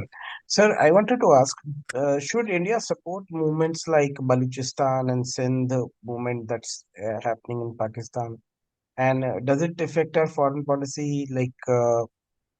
Because Pakistan has occupied POK, and that's why we do not support Palestine openly, because it You would be like support. they are like. Just a minute. You got your facts wrong on this. There are at least major New York में था just 20 years back now, not 20, 25, 23 years back. I was the political counselor in our mission to United Nations in New York. There were, in those days, I think not much has changed. There used to be 20 resolutions on the Palestinian issue. Okay? We used to support 17. दो तीन में हम abstain करते थे या we would also go along. आज भी वही है. Nothing has changed. Objective reality has not changed. We have not changed. Now, our point was very clear, both to Israelis and to Palestinians, that our bilateral relationships are bilateral relationships. Your right to a two-nation solution, we support. And other issues, we support Palestine or the issues. We continue to support. पहले भी करते थे, अभी भी करते हैं. But that can't be at the cost of my bilateral relations with Israel. No, sir. Basically, we do not support Israel for capturing Palestine. Like because We it would don't. legitimize Pakistan capture of. No. I don't POK. even think that's the issue. I don't even think that's the issue, or it can be compared in the first place. But we don't support. We have been saying it, right? That's the Palestinian territory. Well, it was agreed that there'll be a two-state solution. That's it. So हम support करते हैं Palestine को उसमें. But that cannot be at the cost of my friendship with Israel. Exactly like Russia. The Ukraine war, we never supported it. But we have not condemned it. But we have not supported it. But that doesn't mean that we will not have friendly relations with Russia. It can't be binary ना कि जब तक ये नहीं करेंगे हम कुछ और नहीं करेंगे. At the end of it, that's between Russia and Ukraine. Let them sort it out. It's not our fight now. We don't support it, end of the matter, but we're not going to spoil our relationship with Russia for this. And sir, what about Balochistan and Sindh? No, so what of that? वो तो आपस में वैसे परेशान है पाकिस्तान से वो लड़ रहे हैं तो अभी हम क्या करें इसमें? Those should be legitimized. Should we provide them because Pakistan legitimize what? You know, अरे कुछ सवालों के जवाब थोड़ी दिए जाते हैं तो कुछ में खाली एक्शन बोलते हैं आपके.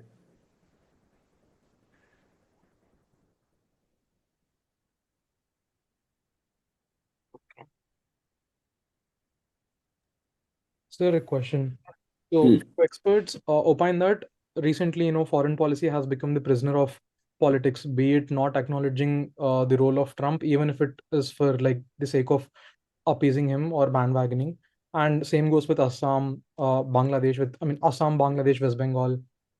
So, what is that?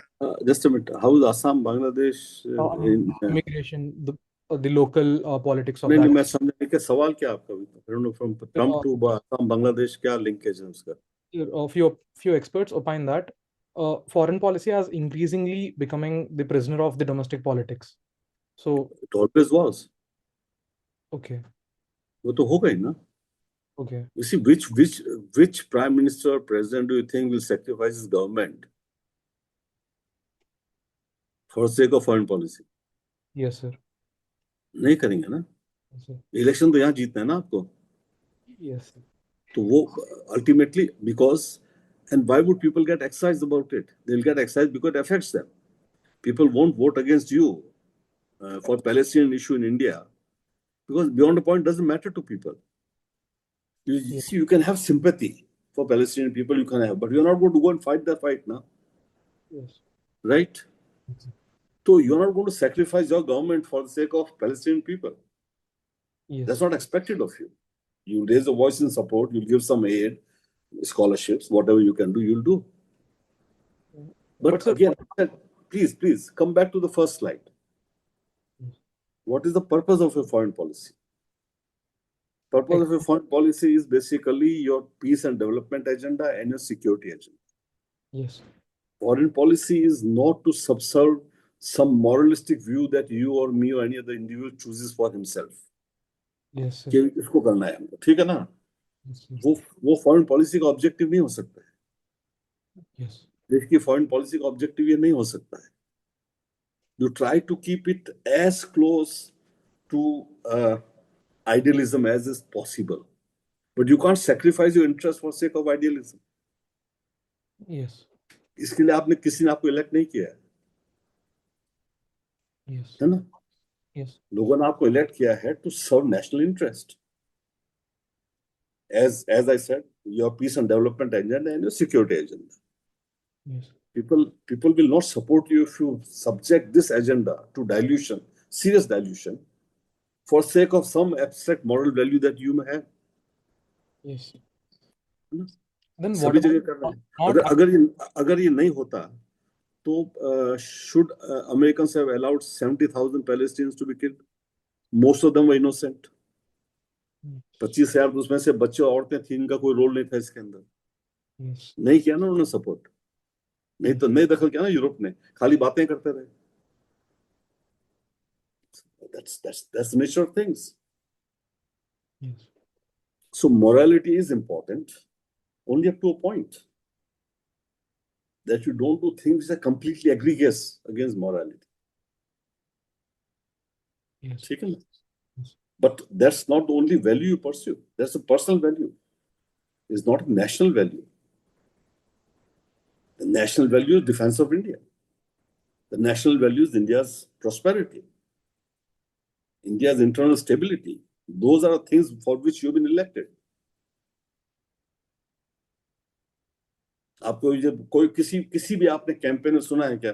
ये कहते हो कि मैं सत्यवादी हरिश्चंद्र बन के रहूंगा, सदा सच बोलूंगा, कभी झूठ नहीं बोलूंगा। किसी ने कहा है क्या ये इलेक्शन लड़ते वक्त? क्या कहते हैं हमको? देश को मजबूत बनाएंगे, देश को इकोनॉमिक डेवलपमेंट लाएंगे, घर घर में जब बिजली पानी जो जरूरत है वो देंगे, क्योंकि that is what people want. किसी को खड़े होकर कहता हूँ मैं तो हरीश मन के रहूंगा, सच बोलूंगा, सच के सिवा कुछ नहीं बोलूंगा, सही करूंगा, उसके अलावा कुछ नहीं करूंगा। कोई आज तक हुआ है किसी को? कोई जानते हैं कि केस आप करके और जीता भी इलेक्शन? पहले किया हो किसी ने, मुझे नहीं मालूम, और करके इलेक्शन जीता हो? It's not going to happen and should not happen. In a very ideal world, yes, but the world is not ideal. Yes. So if the world is not ideal world, you are in no position to change it today. जितना आप उस क्षमता में हो कि आप change कर सके, सबको बोल दे आइडियलिज्म से रहना पड़ेगा और हम एनफोर्स करेंगे उस आइडियलिज्म को, तब बात अलग है। तब तक तो जैसे दुनिया है बनी हुई है, उसमें जीना आपको। Yes. What best deal you get for your country is your job. That's it. Okay, any other question?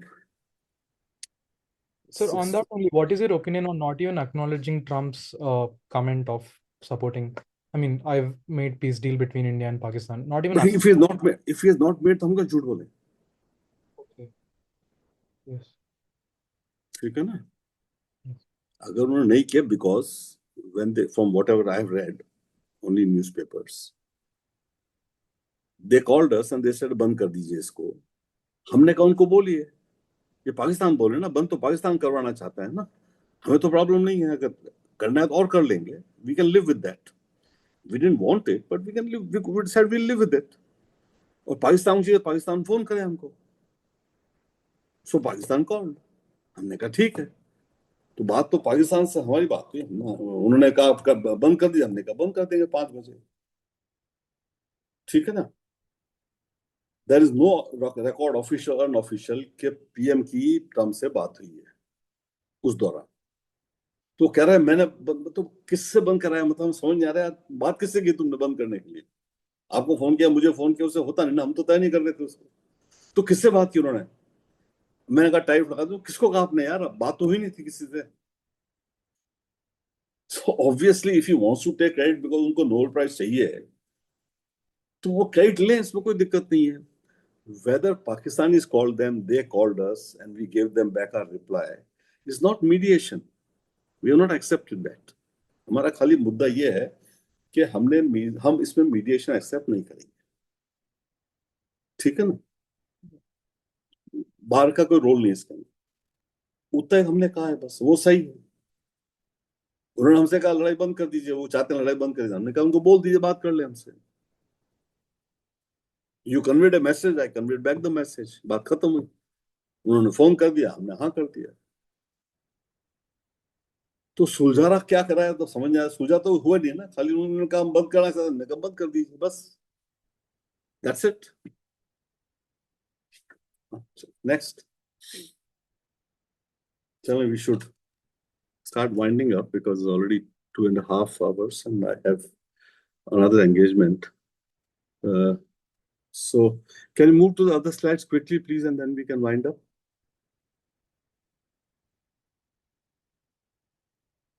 So Africa is pretty, nothing, I mean, it's very important continent for us, as you could see in the slide. I'm sure you know about it as much as I do, but there's nothing controversial. The Africans, in general, we are quite acceptable. They like us because we are non-interfering. We generally are decent people. We help them genuinely without being exploitative. And results are there to see. We have a lot of acceptance in Africa. They look up to us in many ways. And there's huge potential for Africa. And by getting Africa into G20, when we hosted the G20 2 years back, and then again, the whole idea of Global South and promoting it and pushing for Africa's faster, rapid development, we have shown both sense of understanding and empathy for Africans. And I'm sure it also resonates in many places. Next slide, please. United Nations, a founding member. We have been a permanent member about 5 years back. We have fought colonialism so we have actually been in the forefront in the UN. And whether it's in peacekeeping, we're the largest contributor to peacekeeping operations. We are the ones who suffered the maximum human losses in peacekeeping operations. We want UN to be a potent organization where instead of might being right, issues are collectively discussed and collective solutions found. So, and in UN, our leadership role is recognized. So whether it is a source of ideas, whether it's a source of moderation, whether it's a source of finding common ground, we carry a lot of credibility in the UN. So that's where it is. Security Council expansion, I don't think is going to happen anytime soon. I believe that 20 years back when I was in New York from 1999 to 2002, and I believe it now also. So 25-27 साल तो हो गए इस बात को, 26 साल तो हो गए. कुछ हुआ नहीं है, अभी भी कुछ होगा मुझे तो मालूम नहीं था. I doubt if something is going to happen easily. Next slide. East Africa, East Asian Pacific, you're pretty much familiar. We have a good image, good trade linkages, industrial linkages, people-to-people contacts. By and large, we are like that. We have institutional links with ASEAN. RCP, we did not join for good reasons. And the relationship with the East Asia, you can see, is increasing, particularly some of the larger countries like Indonesia, with Vietnam. We have very good relationships. Philippines is now becoming another very close friend. So good things are happening with Japan. Of course, we have extraordinary relationship. So is South Korea. So barring Laos, which is perhaps just a pocket borough of China, and a bit of Cambodia. For the rest, we have very good relations. We have good relationship with them, but we don't have that kind of deep involvement as we have with most of the other East Asian and Pacific countries. Next slide, please. Next, yeah, diaspora. So it's an important source for us. We are the largest beneficiaries of remittances of about $125 billion, by far the largest. We have substantial impact in many countries. Mauritius is Indian origin person, Suriname, Fiji, not Indian origin person, but they have prominent leadership, Guyana, Trinidad, Tobago, and then now elected represented in many other countries. And we are building relationships on this shared ancestry, and it's paying dividends. people could ask, maybe Indian origin people have not pulled their weight against Trump. But I think that would be too much of an ask. So I suppose they will act quietly. Some of them are acting quietly, much as we would like, or at least some of the Indians would like them to come out in the open. But important thing is whether do it openly or quietly. Important thing is to get outcomes. I think that's what we must focus on, rather than people coming to streets and getting no outcomes, only causing problems for themselves. So that's where it is. With that, I think we are over now. If you have any other questions, quickly, just 1 second, I have a phone to take. Hello. Hello. Good evening. बताइए.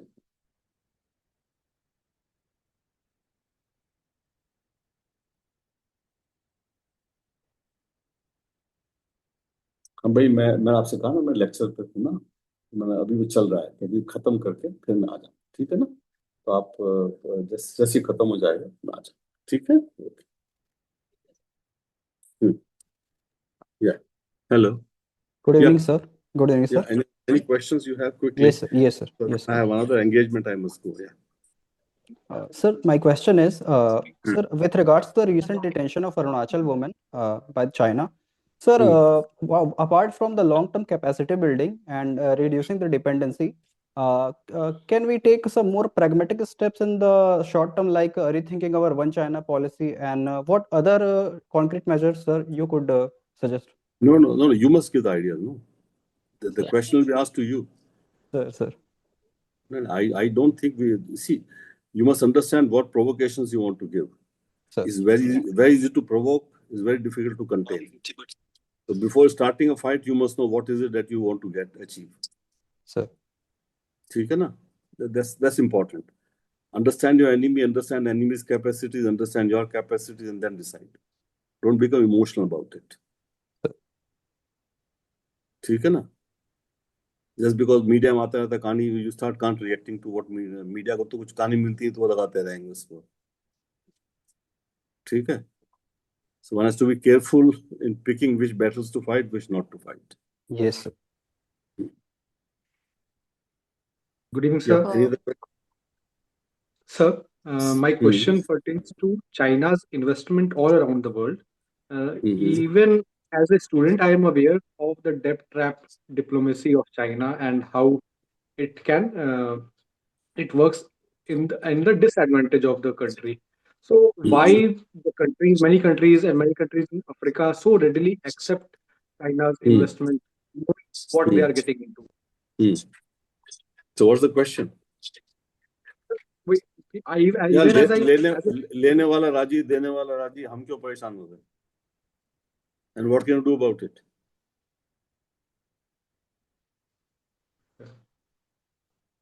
जवाब दीजिए इसका ना.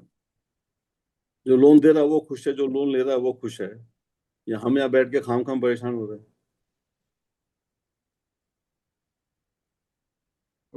and there's very little you can do about it.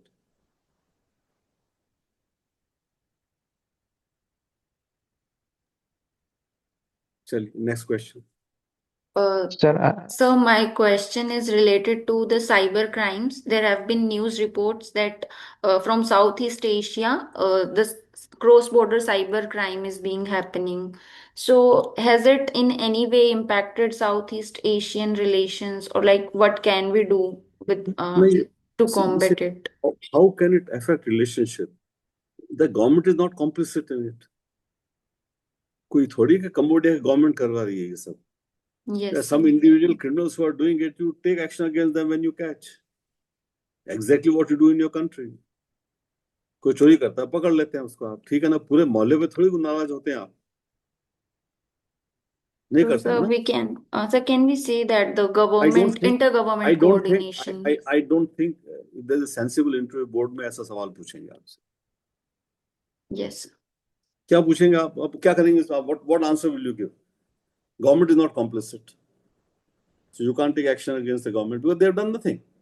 Often they are also victims. तो फिर वो आप क्या सवाल पूछेंगे इससे? आप क्या कहेंगे? वो पकड़ लेंगे, एक्शन ले लेंगे, गवर्नमेंट से मदद मांग लेंगे अगर कर सकती है तो बस.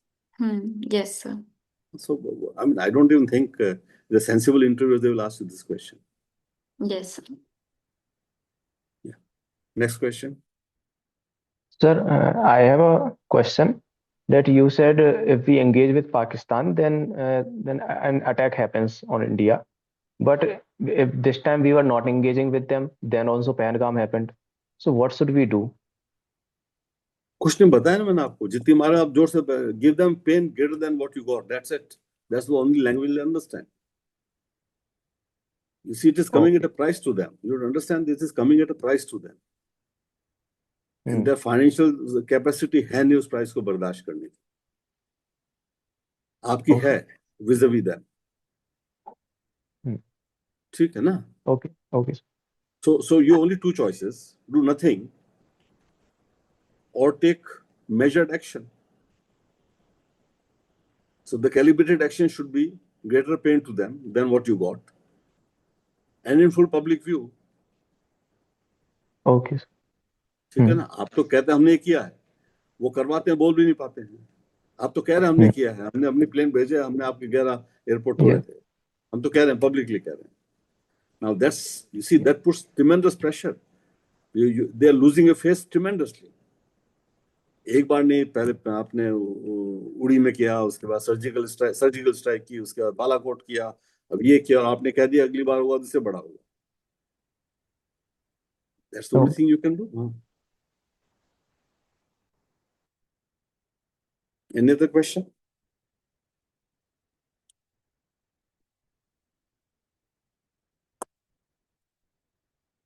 Good evening, sir. I wanted to ask question regarding UNSC. If in interview it is asked from us, how should India get UNSC seat? So how should we answer it diplomatically? UNSC permanent. बता दीजिए कि 20 permanent representative और 10 foreign minister से try कर चुके हैं और 5 prime minister try कर चुके हैं, हुआ नहीं है.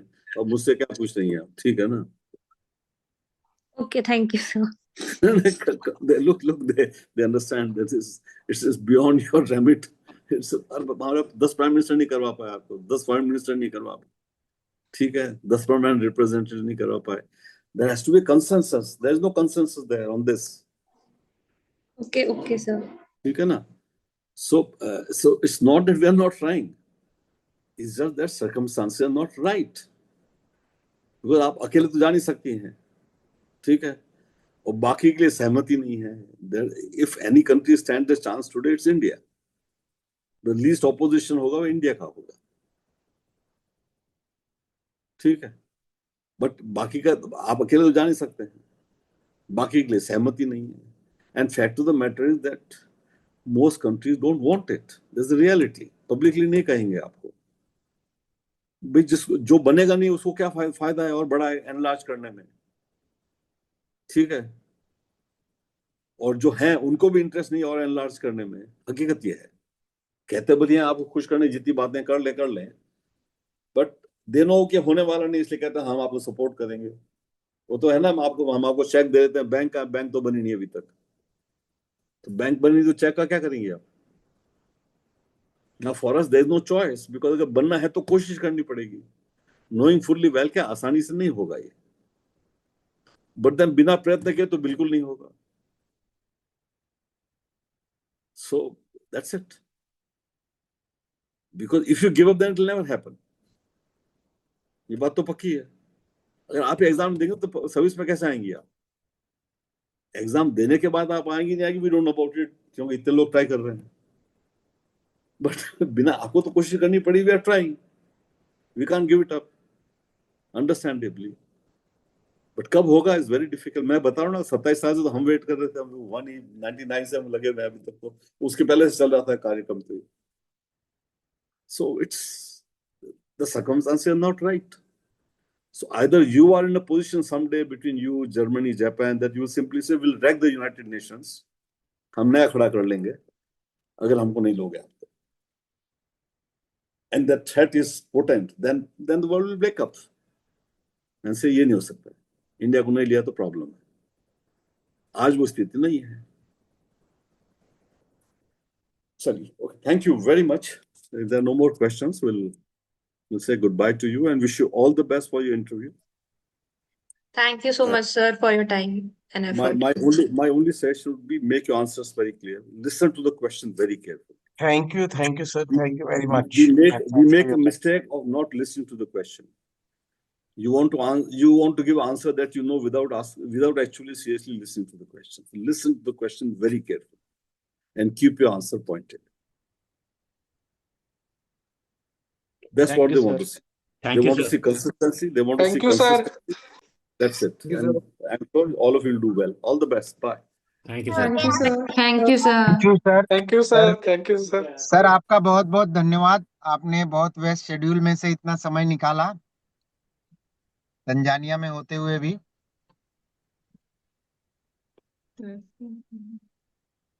हेलो अब घर सीधे घर सतीश मेहता सर, हम घर पे हम घर पे हम खाए। फ्रेंड्स, अगले सेशन में मिलेंगे।